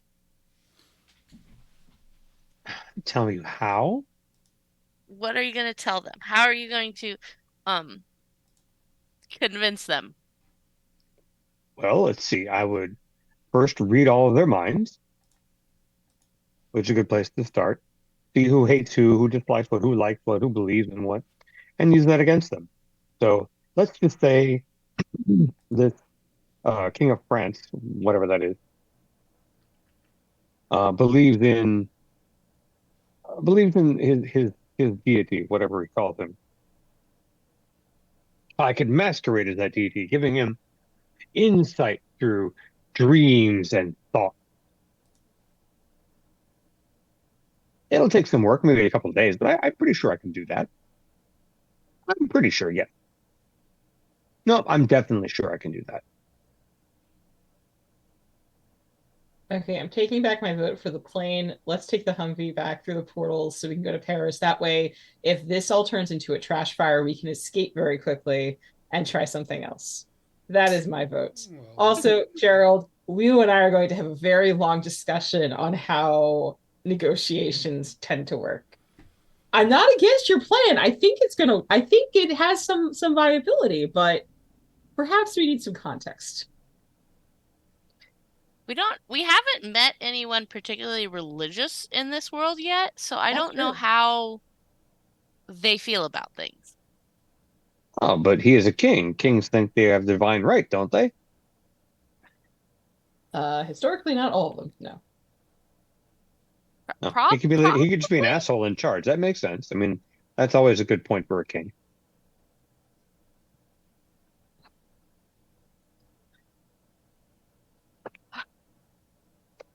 I mean, I just would rather go crawl back in the truck and go to sleep because that's where the food is. And so I'm for Chewie's plan.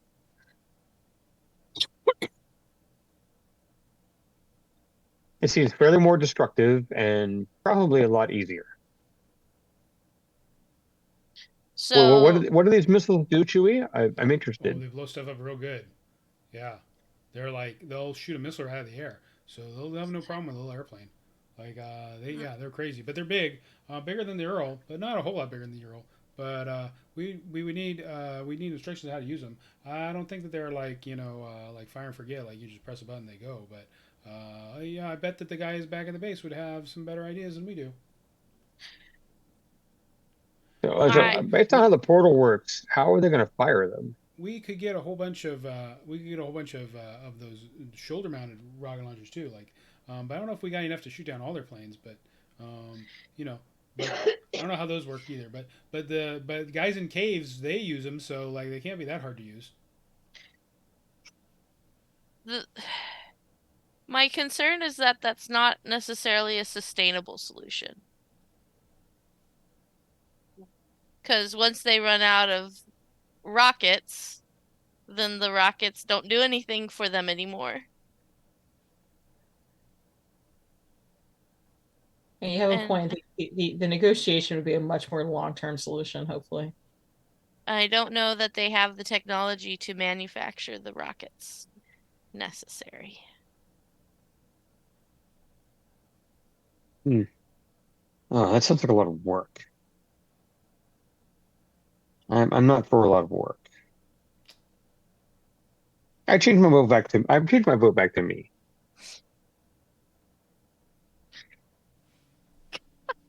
I'm sorry. Well, should we get in the You truck involved and the cat in this. You involved the cat in decision making. That is your fault.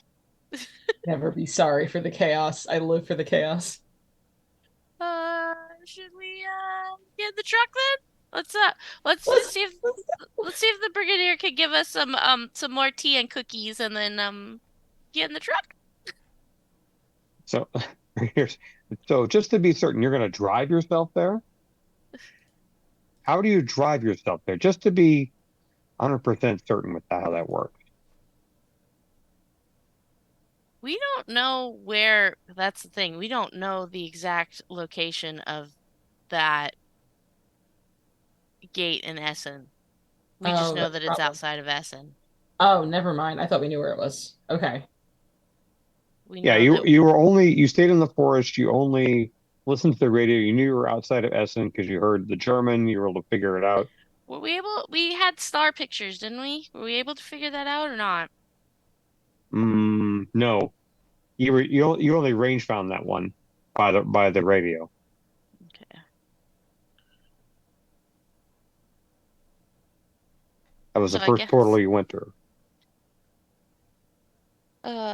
so many years ago, 2 years ago. which was actually like 4 months Uh, ago. Less than It- that, 2 months ago. uh so I guess we gotta get the brigadier to get us a plane. Cool beans. Let's do it. I can give you a map if you can want to drive there from wherever your portal comes out from. Problem Yeah, is but we if we don't don't know exactly where the portal it does come out. if we don't know where it's coming out, that's probably better then. We'll map out. Here's Essen. Here's Paris. Um, the roads along here aren't very good, but I think your vehicle can handle those. Um, so if you can get to here and circle around Essen, you can pick up the highway here that'll take you there. You may need to ask for some directions here or there, but you surely get there in, probably 6, 7 hours.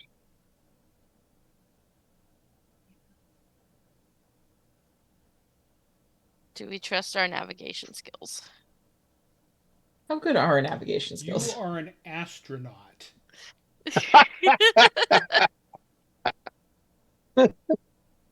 Yes, you are an astronaut. Where is navigation? Maybe I should say this more often. You are an astronaut.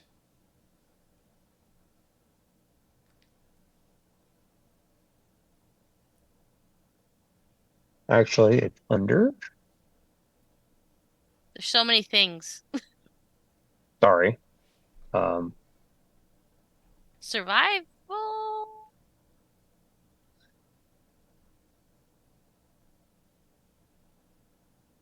There's one for it. I know there is. First aid, Look at that. Control. No. air vehicle. Sometimes under education.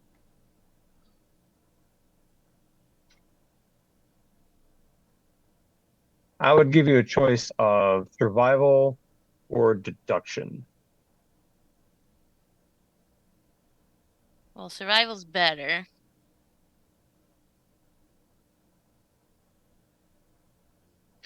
Yeah, I would I say mean- survival covers map usage. Yeah.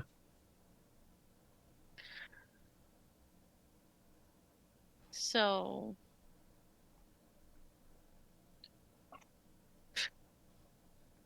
Or if you happen to have, local I do expert in have Germany. I have a sextant and star chart in my backpack. Okay, so well, if you come out in the daytime, that star chart is so useful. True.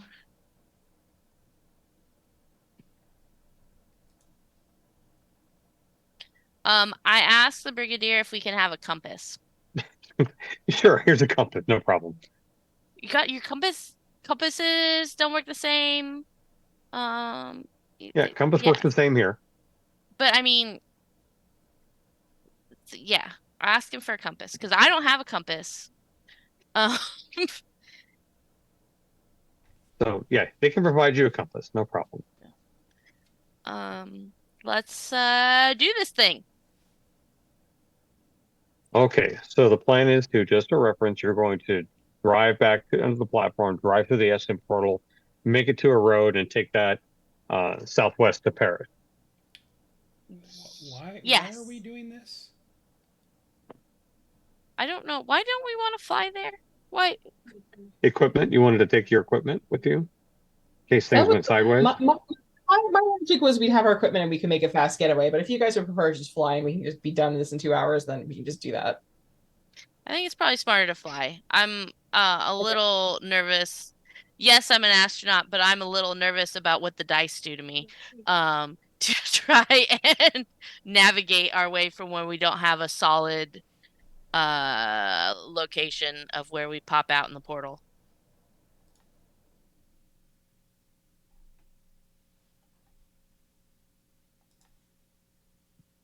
Okay, so the plan is to take the plane the brigadier offered and fly over there in about an hour and a half, 2 hours. Yes. Okay, you'll introduce you to a contact there, and that'll plan for it. So why don't we, since it's 8:30, take our 10-minute break, and we'll come back and see what happens to you. Chaos. Actually, before we go to our break, though, before we go, as you guys are loading up onto the plane, and you're getting ready to leave, you load your equipment all up, Gerald's on board. It's definitely an older plane. Cassie, are you going to fly this? I mean, I could. Do you want to? Not really. Okay, they will provide a pilot for you, and they're loading equipment on board. And as the plane takes off, the camera pans through the rest of the cockpit, the cockpit and plane, back into the cargo, and there's a little light flashing, beep, beep, beep, beep, beep. And now we'll go to commercial, and we'll see you guys back in 10 minutes. Oh boy, we're gonna blow up. We're gonna blow up.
Okay, we are back. So we left our heroes and the cat. Let's face it, Gerald is not a hero. He's a cat. Sorry. They had packed up onto the plane and were headed off to Paris for the negotiations for the treaty for all of Europe to get the UK some help. While they were packed away and taking off in the back of the cargo plane, the camera did show a flashing light and beeping in the cargo compartment. I am cashing in my malevolence. Airplane's gonna crash. So who here, this is out of character, who here actually knows how to disarm a bomb? Oh, Chewie does. Okay, good. So maybe there is a chance. All right. You just have to find it before it goes off, and you have to believe it's actually even there. Yeah. Well, is it beeping? Yeah, it's blinking? beeping, but you have to be looking for it. I'm assuming you're in the co-pilot seat Yeah. because you're a pilot and you like learning how to use vintage aircraft. Ooh, they use levers for this.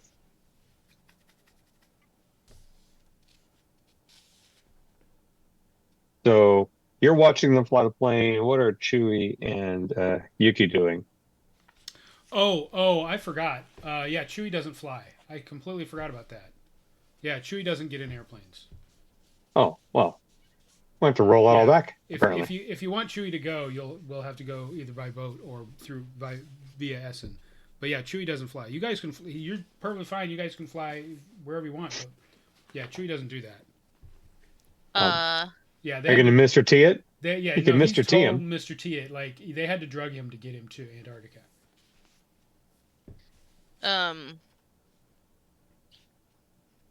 So is there no blink? Did you just save us from a blinking light? I mean, you guys can go on your own, but yeah, Chewie. Even better. No, you can totally back out when they're getting on the plane. That'd be hilarious. Yeah. Chewie would have backed out before he got on the plane because, that's nope, not gonna do it. If I was meant to fly, I'd have wings. Nope, on the ground. Chewie, I fly all the time. It was my whole ass job. Yeah. It's still my whole ass job. Yeah. Except in space. My job is to drive the cars. Yeah. Put the car on a ferry and we'll take the ferry over there. That's fine. But it's safer than a car. Not getting on an airplane. It's safer than a car. No, it's not. Yeah. No. Yep, that thing. Is. That thing was made 75 years ago by like some guys in a garage. They don't know any better. No, Tree, this thing was made like a year and a half ago. Nope. It's mine. Nope. Not gonna do it. Look it. I knock on it and I'm sure something falls off of it when I do that. I'm saying you guys are probably farther away from the plane at that point. Your cargo ready to go. He's arguing with you at that point. So you're probably next to the plane you can knock on, but not the plane. That's warming up out of the tarmac for you. Look, fine, totally safe. Knock, knock, knock. Nope. Clang, clang, clang. Not gonna do it. I mean, look, you guys can go. I'll just stay here with the truck, and it could use an oil change, I'm sure, and maybe I'll change the spark plugs while you're gone, and you can take Gerald with you. I'm sure he likes to fly, don't you, Gato? Like, you trust that plane, right? Well, I trust Captain Cassidy. All right, well then here you go. Is it going to be noisy? I don't like noisy. It's probably going to be a little loud. It's an old plane. They're loud. Not very good. Ow. I mean, you don't not just want to fly. You want to fly over the water. I can't swim. Wait, there's water involved? When did water get involved in these treaty negotiations? There's not water involved. We're going to fly over the ocean, but we're not going to touch it. Unless you want to get a seaplane, then we can touch it. But, like, that's kind of ridiculous. We don't need to do that.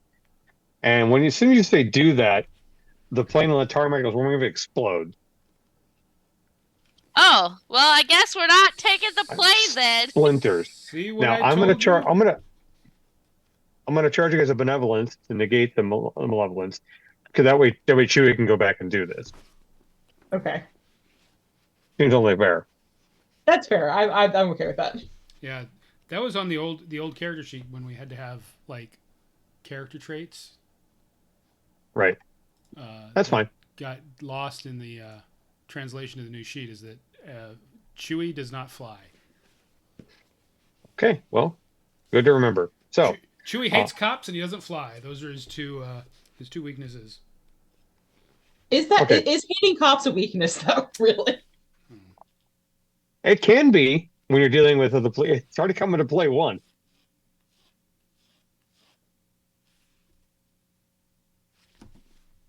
Yeah, we got Nearly, kidnapped once. Yeah, nearly got them. Okay, Nearly got them so killed the cops were in jerks. Sydney. Yep.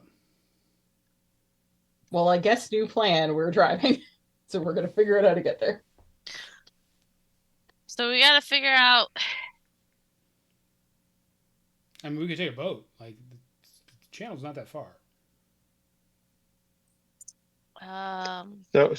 Captain Cassidy, I'm curious, how is that? And he's pointing at the remnants of the plane that they're trying to put out with fire hose. How is it safer than a car? Well, normally airplanes don't just blow up. Like now, the FAA is gonna have to do an investigation, figure out why it blew up, because to make sure that other planes are safe. Um, Hmm. like someone will be out here to document this. So it doesn't look safe to me. Nope.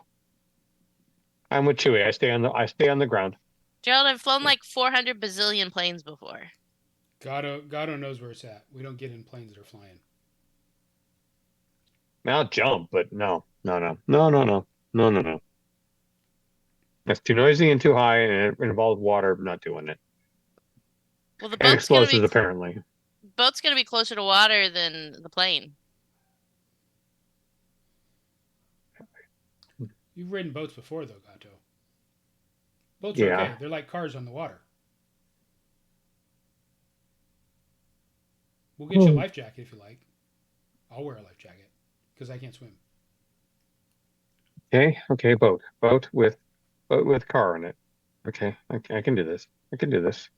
I can do this. Oh no, I'm gonna go climb in Chewie's backpack. Go to take a nap. Excuse me. Did the newspaper change after the plane blew up? Nope, it hasn't changed. Okay. I wonder if we just left if the newspaper would change. Well, we did leave and come back. Well, we came back. I don't know. We're trying to help our friends.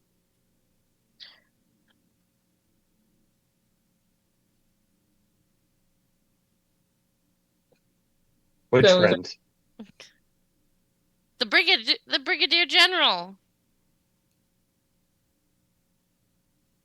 I'm sorry, Jill. I didn't mean to cut you off. No, you're fine.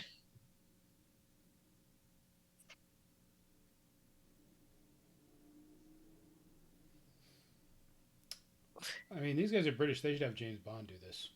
He'd be a whole lot better than we are. James Bond isn't a real person, though. He's not? No. I thought he was a real person. No. Sean Oh. Connery's a real person. Oh. But,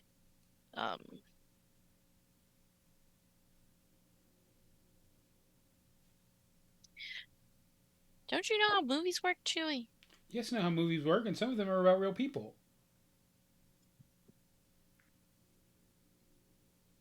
So focusing back on the plan, are we taking the boat or are we going to do the portals? Should we still going because clearly somebody wants to blow us up? I think we need to figure out why the plane blew up. Yeah, I think so too.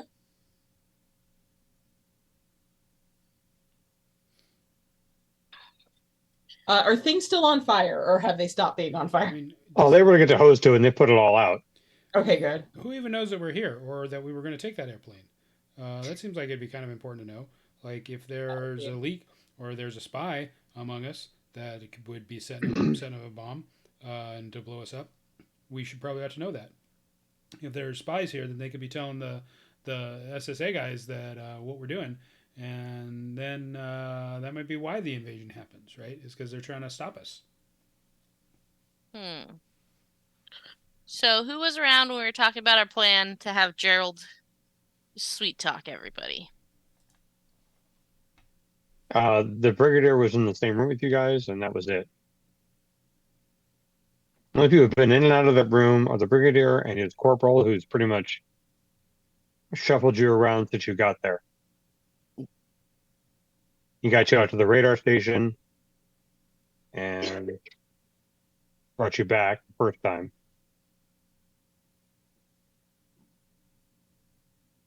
But he's the only person who's been consistently around you. Brigadier, how much you trust that guy? Oh, you're gonna go talk to the brigadier about this? I mean, it was his plane that blew up. He's not there with you. He has other work to do. I feel like he'd be concerned about one of his planes blowing up, though. It's been less than a few minutes. He's not there. He's not at the airfield.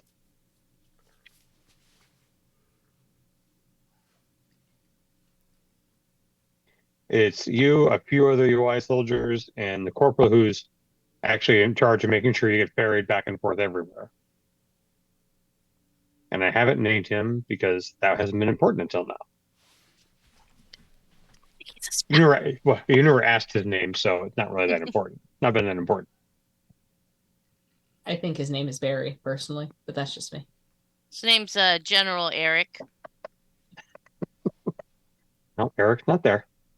We pour Eric out of this. No, General Eric. Well, we should generic. Oh God.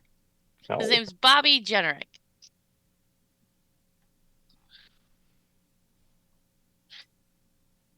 We'll just say Corporal Bell because you don't know his first name. Okay. I mean, they all got name tags, right? Yeah, it just says Bell.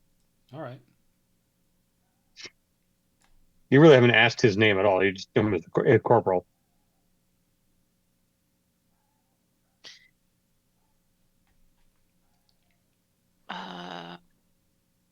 Sorry, my ADHD took me way off track.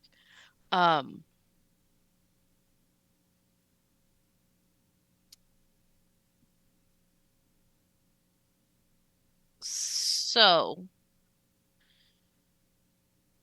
You're at the airfield with a blown up plane, your equipment, Corporal Bell, and a few other soldiers who put out the fire, and the plane is completely demolished and burnt out, gone. I don't think then we're going to find much information about why it blew up then, if everything is done. I think we leave that to these guys to figure that out. If I may, I think what we should do is send it to the Brigadier, but what happened, and then we need to get on our way to Paris if we still want to go to Paris.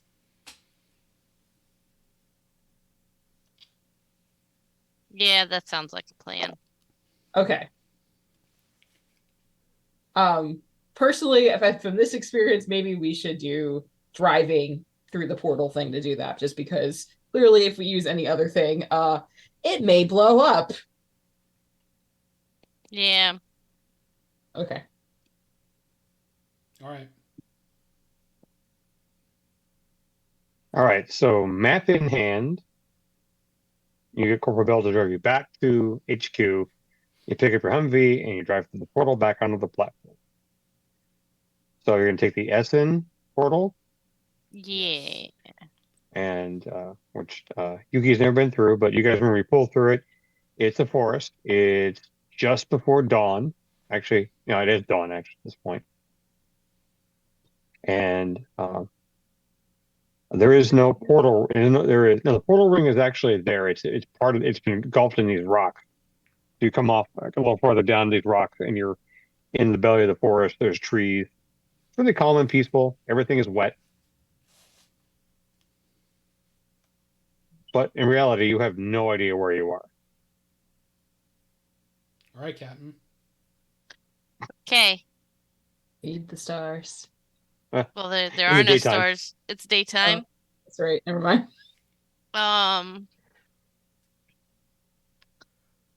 Look at the map. look for some big rocks on the map. Well, I know how to figure out which way is what. So we know that Essen is northeast of Paris, correct? Yeah, you have the map. Shows you where it is. So I fiddle with my compass to know which way is northeast, and I guess we go that way. Although we don't know if we are northeast of Essen or not. Shit. This is a stupid idea. We could also just wait till nighttime when there's stars. What we need to find is a road. Yeah. Chewie's just going to start driving. All right. Love it. That's always fun. Oh, Chewie started waiting. He just guns it, and you guys go. All right. So knowing where the portal is, what's there. Let me think. Let me go back to my notes here. Getting Okay. back to the portal may not be fun. No, it may not be fun. Oh dear. This is probably a mistake. Probably. Okay, so you're going to drive. You drive through the forest. It's really uneven. Really nice growth, though. Really pretty. Chewie's not used to forest. Air's nice. That's really nice. That's the hardest thing I think for you to deal with here is the fact that you're breathing without pollution. And I don't think Chewie is the kind who ventures outside of the city. Yeah. This is a little different. This is the full ancient forest. But eventually you hit a road. It's a dirt road. Looks like it's been in good use. It's only a one lane thing, and it goes to the right and to the left. We go left. All right. As you do that, Leslie, would you roll me a D10, please?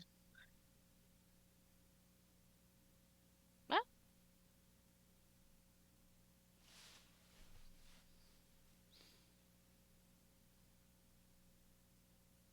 9. Okay.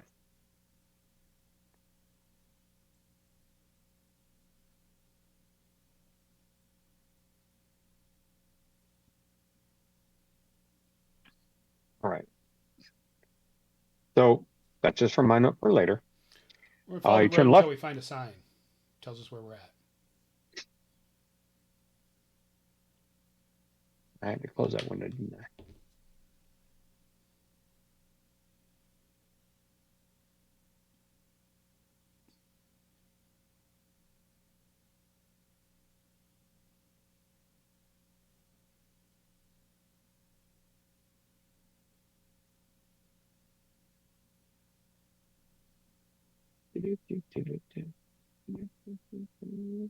I feel like we should be afraid.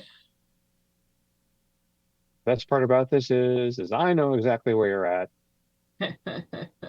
And we went the wrong way. Oh, no, Probably. no one said that. I didn't say that. All right. So that's funny.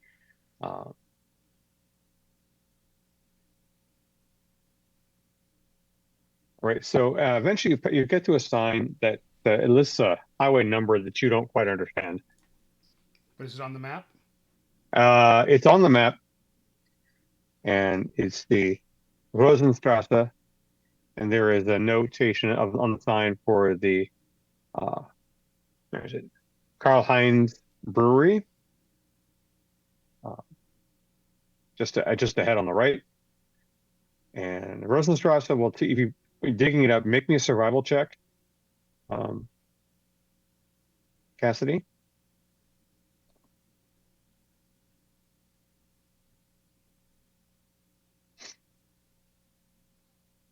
Okay, I rolled a 10, which means I roll again, right? Mm-hmm. And a 7, so 17. Survival's in education, right? Yeah. 17 plus 11, 28. All right, that's grotesque. So Yeah, you think you found Rosenstrasse, and it leads you to what would be a main highway that'll take you into Essen, going southwest. Uh, But you've got a long drive ahead of yep. you. Even then, the highway system doesn't necessarily connect everywhere. As you're looking at the map, you have like, well, that goes here, and the highway just stops. Like, but Yeah. okay. Oh dear. Um, I don't think. Have any of you actually been to Europe and know the highway system and how it works now? Because it's amazing. But back then, No. Only ever been to Rome. Chewy's only ever been to Arizona well, We've everything's been to done in circles in Antarctica. Arizona. and Antarctica. Yeah, and Antarctica, which most people have not been to. Well, So I mean, now he's been to Turkey and he's been to England. He's been to lots of places. But before joining this crew, he had only ever been to Arizona. He like visited LA once, and he drove because he wouldn't fly. Um,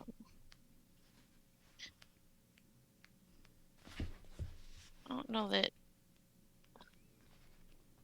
Cassidy probably has been through Europe, but I don't know that she's necessarily actually traveled Europe more as a stop at an airport in Europe. Just want to point out to the people who are listening and watching, don't forget this is a whole other time period before that World War One and World War Two never happened, and so road growth at the time did not exist like it did in our time stretch. Hitler didn't build the Autobahn because he didn't. That's not the person he was. He is in this world, and no war to create all that stuff, no potential war to create all that stuff. So a lot of the technology and growth is missing.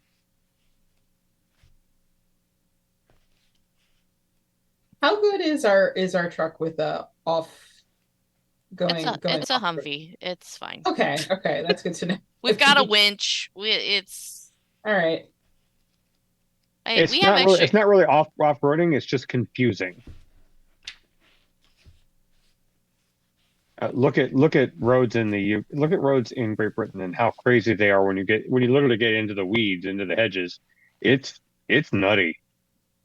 I'm trying to find anything unless you know the locals and they don't want to talk to you. So yeah, it's hard to find anything if you get out there.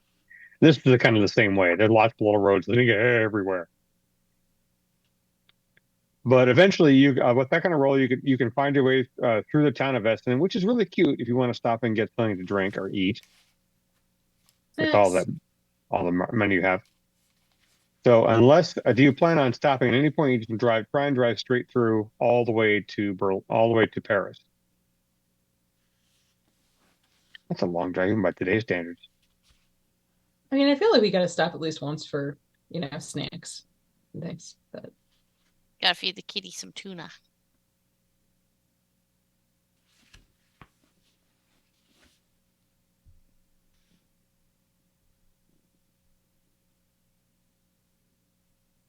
aside from that, unless we like desperately need to take a pit stop to take a nap or whatnot, then probably keep going.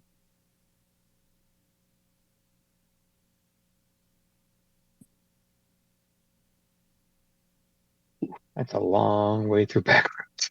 Okay. You're I gonna don't know. miss all. I've You're gonna done miss. very little stopping on trips on the East Coast with like 10 hours with my grandparents when I was a kid. So Yeah, Drove I'm from one of those LA to folks. Humboldt County, God knows how many times. yeah. 12 hours is nothing. Yeah, no, I get that. Was it our first major trip to Wyoming? Our second major trip to Wyoming. Sean and I drove from here to Durango in 17 hours. That was a long day. We made it.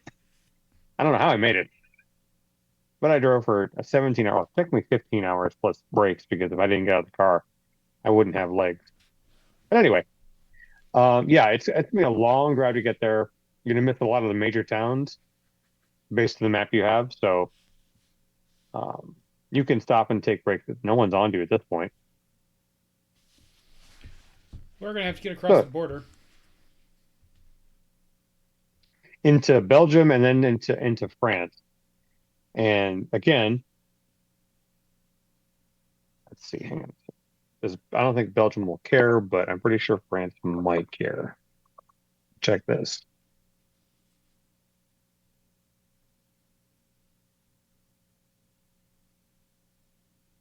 This is going to be good if we had like doctored passports and things.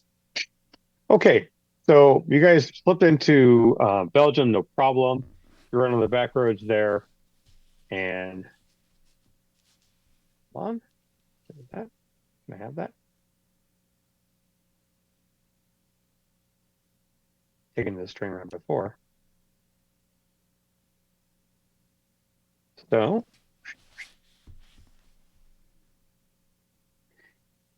you're gonna get to Saint Avbert, which is pretty much the border crossing between France and Belgium. And the Belgian side don't even care about the French.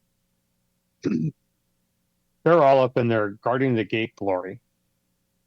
And really there's nothing around you but open farmland and this massive gate on the road where they're gonna stop you and check you. You can see it coming from several miles away. Can't we just blow We through probably this should gate? have forged passports before we Probably should have. Let's just blow this gate, right? Stripe style.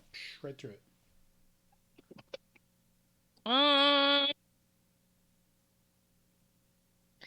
We can see it from this far away. I imagine it's a pretty beefy gate.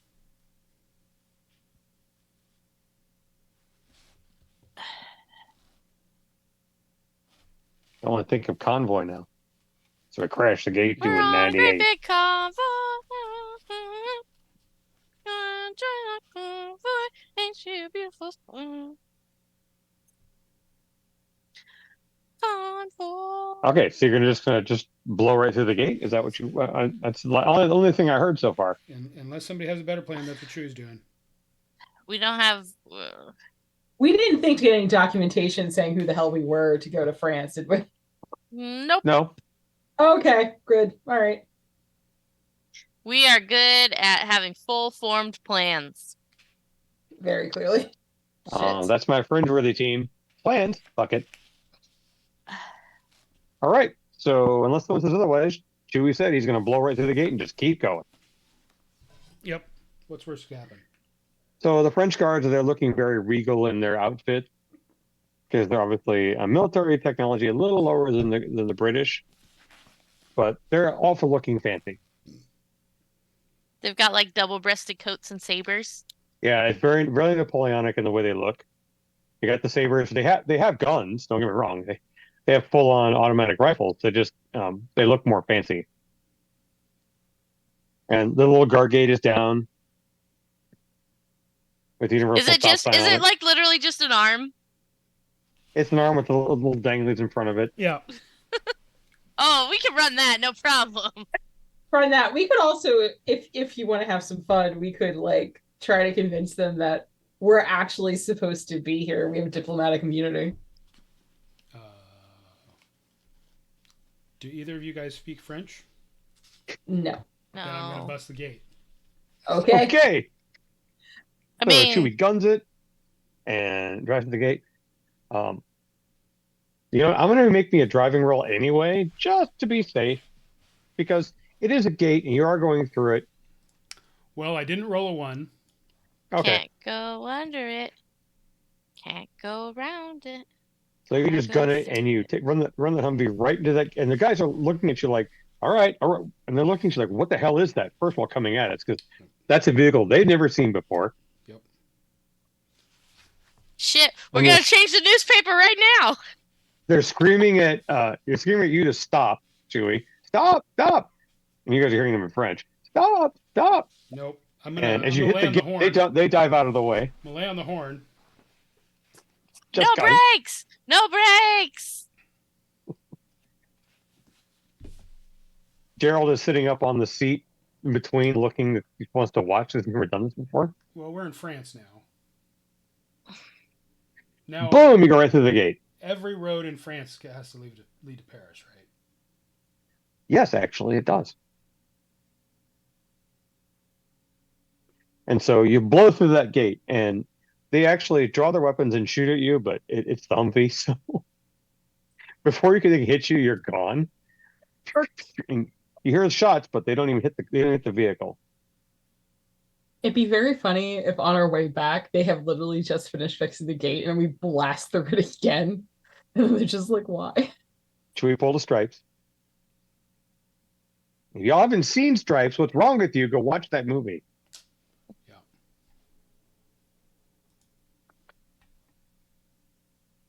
Anyway, so you blow the gate, no problem. They take shots. You one run. You see one run back into the building, and that's all that. You're not worried about that. So you keep driving because that's what you do. Did the newspaper change? It's been. Seeing as how some weird vehicle just ran a French outpost. No, because it's 2 months in the future, 2.5 months in the future. Not butterfly. Oh no, actually, there's something that would change.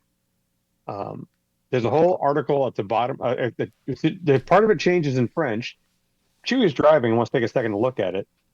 It reads, "Are UFOs real?"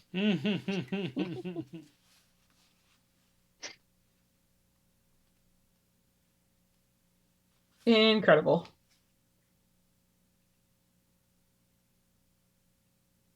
So do one more check to make sure nobody dies.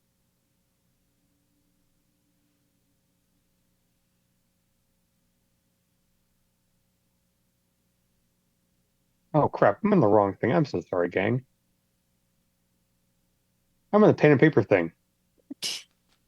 Just rolling dice willy-nilly all through the Discord In the server. wrong place because I'm a dipshit. That's okay. I almost rolled in the meme channel earlier. And I'm paying the price for that. I rolled a 1. Okay, so you have thoroughly eluded the authority and blow through onto the main the route A1, which is not much of a route still, but it definitely is a somewhat paved road, which leads into Paris. Now there are some other vehicles on the road that look definitely not like yours. They are definitely vehicles of the 1930s, 1940s. They do not match, and so you draw stairs. And I'm assuming Chewie's going faster than probably 30 or 40 miles an hour. Yeah. So you zip past these guys doing 60 on a road that really isn't designed for 60 miles an hour. But it's okay. You have Chewie driving, and it shouldn't be a problem. And so you just draw a lot of stairs like, what was that? What was that? What was that? Again, that little thing, are UFOs real, tends to get really solid point now. But eventually you make it to Paris, and Paris is a city built in concentric circles. Yay. So since Chewie is from Phoenix, he should understand that. It's like Atlanta in here. I mean, I'm assuming they gave us a map and told us where to go in Paris. Yes, you know exactly where to go. You have your documentation to give someone. He's already rung it. And I do not have a name for this guy, so I'll have one now. General Eric. Yeah, that's going to work more than once.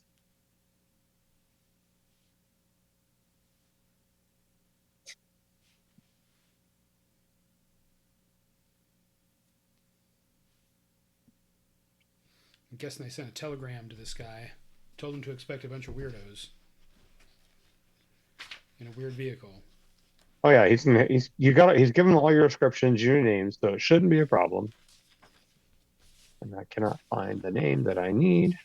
And I hate to invent one. I like to use things from history. I didn't apply for this because I'm a dipshit. Of course, I don't expect you guys to stick around doing this either. So, hey, whatever. Helping our friend. Here we go. Because apparently the Brigadier General's our only friend. Kind of sad. So, Sir Ernest Bevan.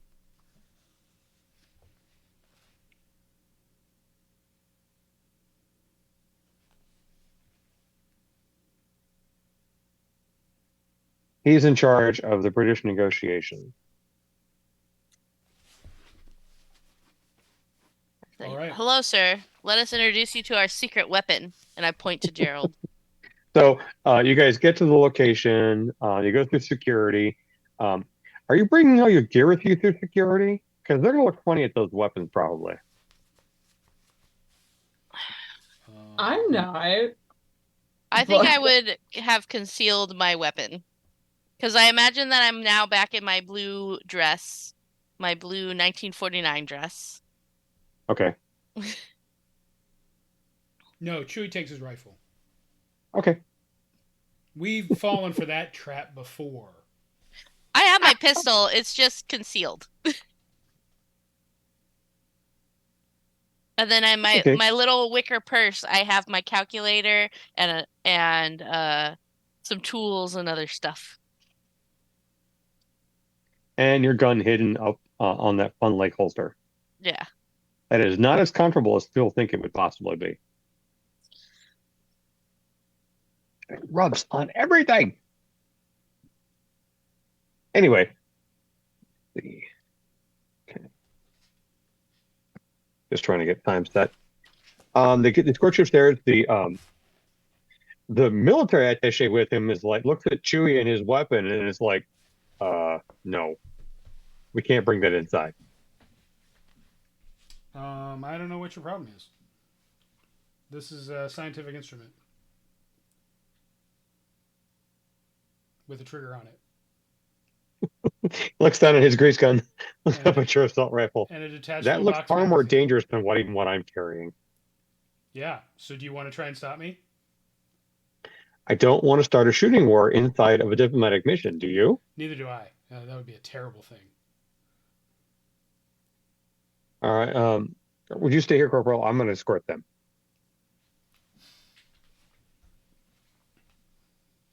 The second lieutenant, I'm going to walk you guys upstairs to meet with Sir Bevan and bring him to his office. Obviously not his office. He's been at the facility for a while now, apparently, and it's made it his office. Definitely French in nature. He's sitting at a desk, going over paperwork. He looks up, realizes you guys have to be the people he's been told about because you're carrying a big, scary looking. Chewie's carrying a big, scary looking rifle. You are Asian, which is terrifying to him, and Chewie's Hispanic, which is also scary. And Cassidy is wearing a simple blue dress with a wicker purse, and you have a cat. Wow. Sidebar. I forget what the feelings are on Japan at the time. They're working with the SSA, so they're not well liked. Okay. I couldn't remember. I was told about you. This is all very Wizard of Oz. Wizard So Yeah. That's a pretty good. probably have a seat and let's talk about this. I need to get some ruby red slippers. You do. I need some silver slippers to be correct. Yes, Ruby but if we're slippers going don't exist in movie rules- They don't exist in this universe because MGM isn't making movies right now. Oh, dude, that's right. Stupid freaking fascists. So, tell me. He looks confused but pleased. So, what's all this then about you? Why, the Brigadier explained some things, but you don't look like a cadre of diplomat. And you brought your own cat. Yes. Gerald. Cat's important. He's The important. the cat needs some tuna. Have one of you guys go get some for us, because he's gonna be hungry. He's our secret weapon. The cat is your secret weapon. Mhm. Of course. He's This the makes linchpin complete to this sense. operation. Cat is the linchpin. Could you bring me 2 cans of tuna? Open them, yes, please. Brigadier said to give you complete latitude. So, could you explain to me exactly what you need to do here? Our negotiations have been rather tough with the King of France, and I was told you can assist with that. Gerald. Gerald looks at you. Gato, can you tell The him? standard Can you tell him? What likely you're gonna wink. He looks at you and he almost in a smile gives you that long blink. They're gonna bring you I some got, tuna, Gato. I got, I got, I got some pounce here in my purse.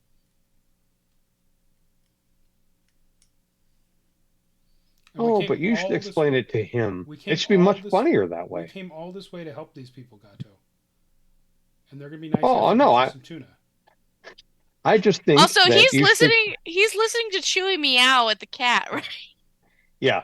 And he's looking more and more distressed as the seconds go by as he's watching Chewie meow at the cat, who has not said a word, who is just saying to you guys, I think you should explain to him. It's much more fun that way. Well, you see, Gato here is psychic, and Gato is going to go and tell the King of France that he needs to hurry up and pass the bill. Oh, a talking cat. Yep. A telepathic cat. I'm sorry, whatever that means. He can Um, talk in people's brains. a mind-reading cat who was a diplomat. Yes. Well, he's not much of a diplomat, to be honest, because he's a cat. And He's still learning. He's kind of stubborn, but he's agreed to help us as long as you get him some tuna. Oh, I've gathered that. You mentioned the whole tuna thing. Yes. Yes. You mentioned the whole tuna thing. Yes. Yes.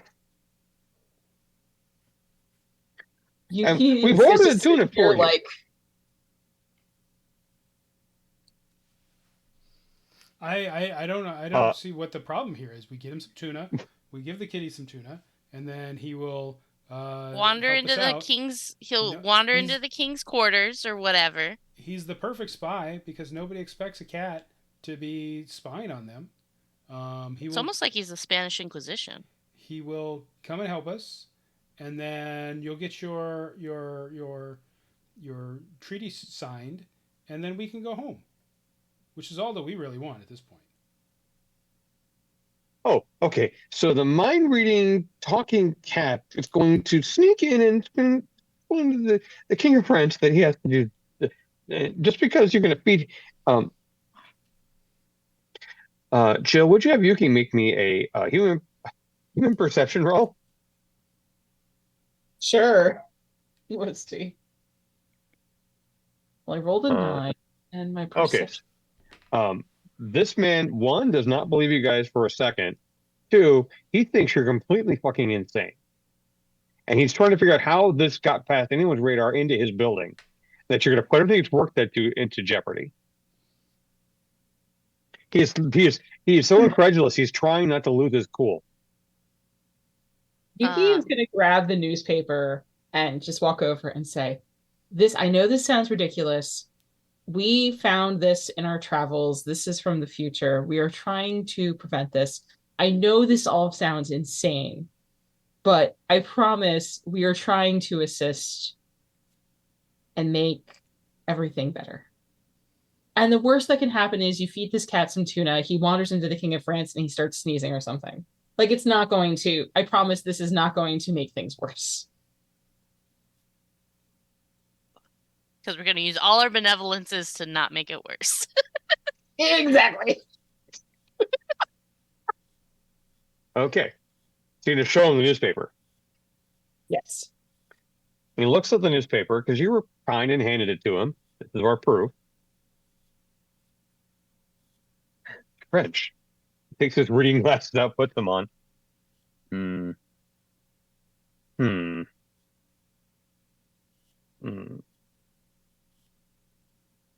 Interesting. What is a UFO? Not very important in this context. Okay. We're the UFO. I see. I do not understand. Well, why does this? Did you have this printed up to be funny? No, this is not a laughing matter. Okay, I'm gonna have you have to make a persuasion roll. I'm checking. All right. Sorry, you have to. No, I agree. Makes sense. Where is persuasion on my sheet? Oh, I have it. Under social. I add the base to whatever I roll?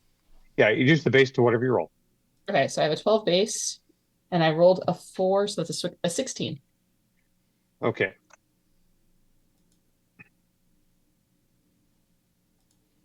This is all just incredulous. I don't know. I don't understand how the Brigadier even sent this to me. This is some kind of joke. This was no time to joke.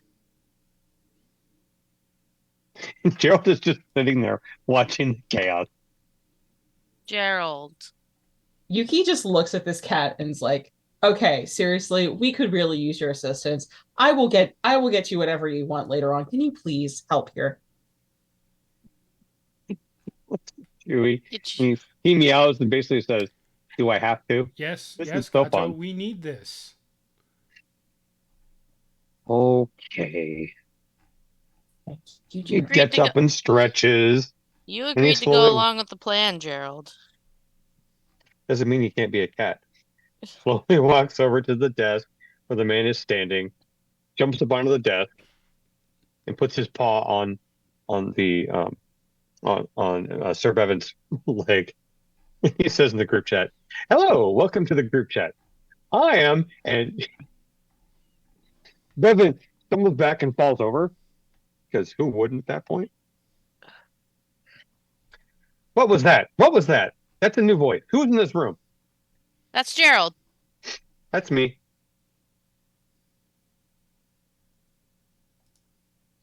I It's told also you this wasn't a joke. well, Chewie's really good at throwing his voice. But this is actually me. Not very good at throwing my voice. I don't understand. I don't understand. Um, so, your cat. I'm not their cat. I'm Gerald. You're Our yes. friend, our Our friend, friend. Our Gerald, companion. Our team member, associate. Your associate sometimes friend team commanding member. officer. Oh, your commanding officer is a cat. Sometimes. This has been a week. Okay. And you want me to feed you? Okay. You want me to feed you and let you have the run of the diplomatic wing? Yes. That's the plan. We need to put Gerald into the same room as the King of France.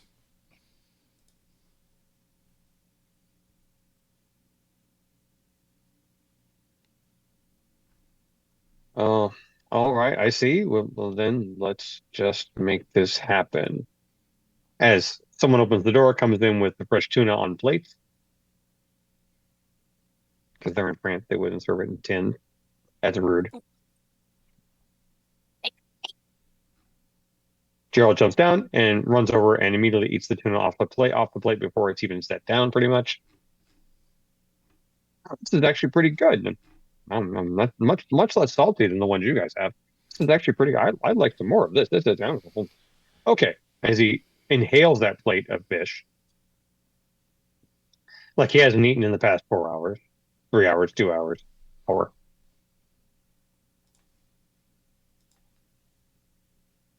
okay, where do I have to go? Good question. What is Gerald's range on his psychic telepathy communication? You guys have only seen it within less than sight, fairly close range. Okay. Just curious. Also, none of us can talk back to him telepathically, right? We always talk out loud. No, well, you can think in your head if you're in the group chat, but you can never really call out to him if he doesn't start it first. That's right, Kat. You start it first. Okay, well, just go down the hall and to the right and follow the signs. I'm sure you can read. I can read.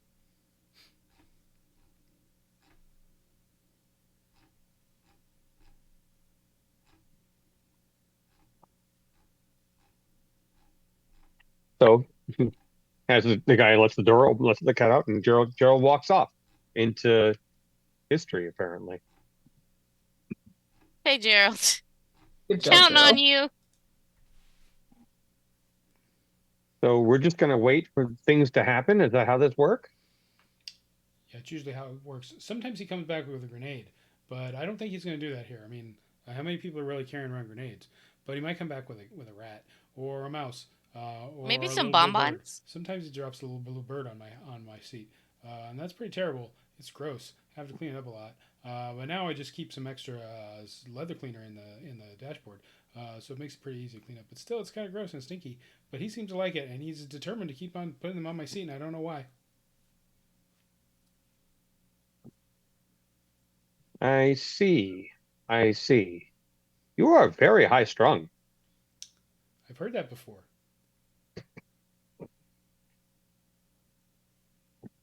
Sir Bevan, while we're waiting for Gerald, uh, how have the negotiations been going, and what has been the hangups thus far? Well, yes. Since you're cleared for this, um, France, Spain, and Russia are who they are. Their nobility have not gotten along for more than a few centuries. Let's just say that. And despite the chancellor's plan, which I think is a very good one, this um, this treaty organization he wants to build, which I think would work. I really think would work. The French king doesn't like the fact that the Spanish are involved, and the dislike of, and he believes that they're beholden to the church, and he's not, and you can see where this is going. So he doesn't trust the Spanish. And with the reports that I know we've gotten from home about the recent problem of Portugal, he may not be too far wrong. So that's definitely a problem. Right. So if that doesn't get solved, I don't know if this is going to be a thing or if France will be a part of it or how it's going to go. But if France backs out, then everybody else probably will back out too. And the Well, Russians are barely holding on. well, we'll see what happens if our little spy is able to find some more information. If not, perhaps we can find out what exactly would mollify the French to agree to all this that we could potentially put into his head. I'm not sure. But we are here to assist as however we can.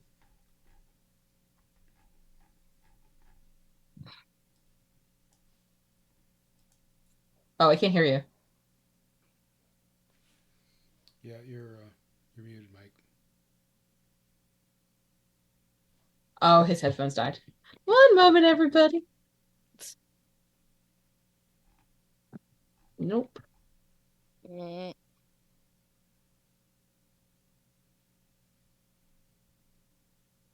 No. Technical difficulties, everyone.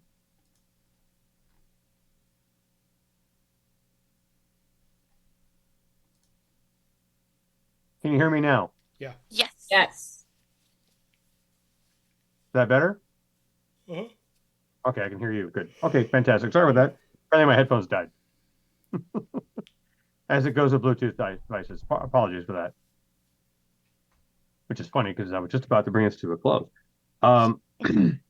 As you bring that up to him, and he starts talking about the incident about Portugal, there's a banging on the door, and no, you can't go in there. And the door opens, and there is Eric. He's wearing a uniform that you've never seen him wear. His hair is a little styled a little differently. He has a bit of a mustache. But it's this military suit that is definitely not his. And Sir Reverend stands up. Colonel Hernandez, what is this interruption for? And that's where we'll stop for the night. Colonel Hernandez. What? You got it. What? Is this Juan Carlos the nanny man? Does he have a little goatee? Is this the mirror No, universe? no, version of Eric? just a mustache, no goatee, no evil. Mirror No, Universe, Eric, oh no! no obviously evil things. So there you have it. I apologize Interesting. for the microphone going out to make that a little more difficult, but There's no way for him to get here ahead of us. or is there? Something Well, she with said. that said, Can't stop. with that said, we're going to depository for this week as our time has come to an end. I am Mike Leader. I have been your storyteller for this game. Please make sure to check out my link tree. I am posting in the chat for more information on this game and my other projects. Players, please tell us who you are and where tonight, as well as information about what you're working on right now. Leslie, Bob, and then Jill. I am Leslie. I played Captain Cassidy Wagner tonight.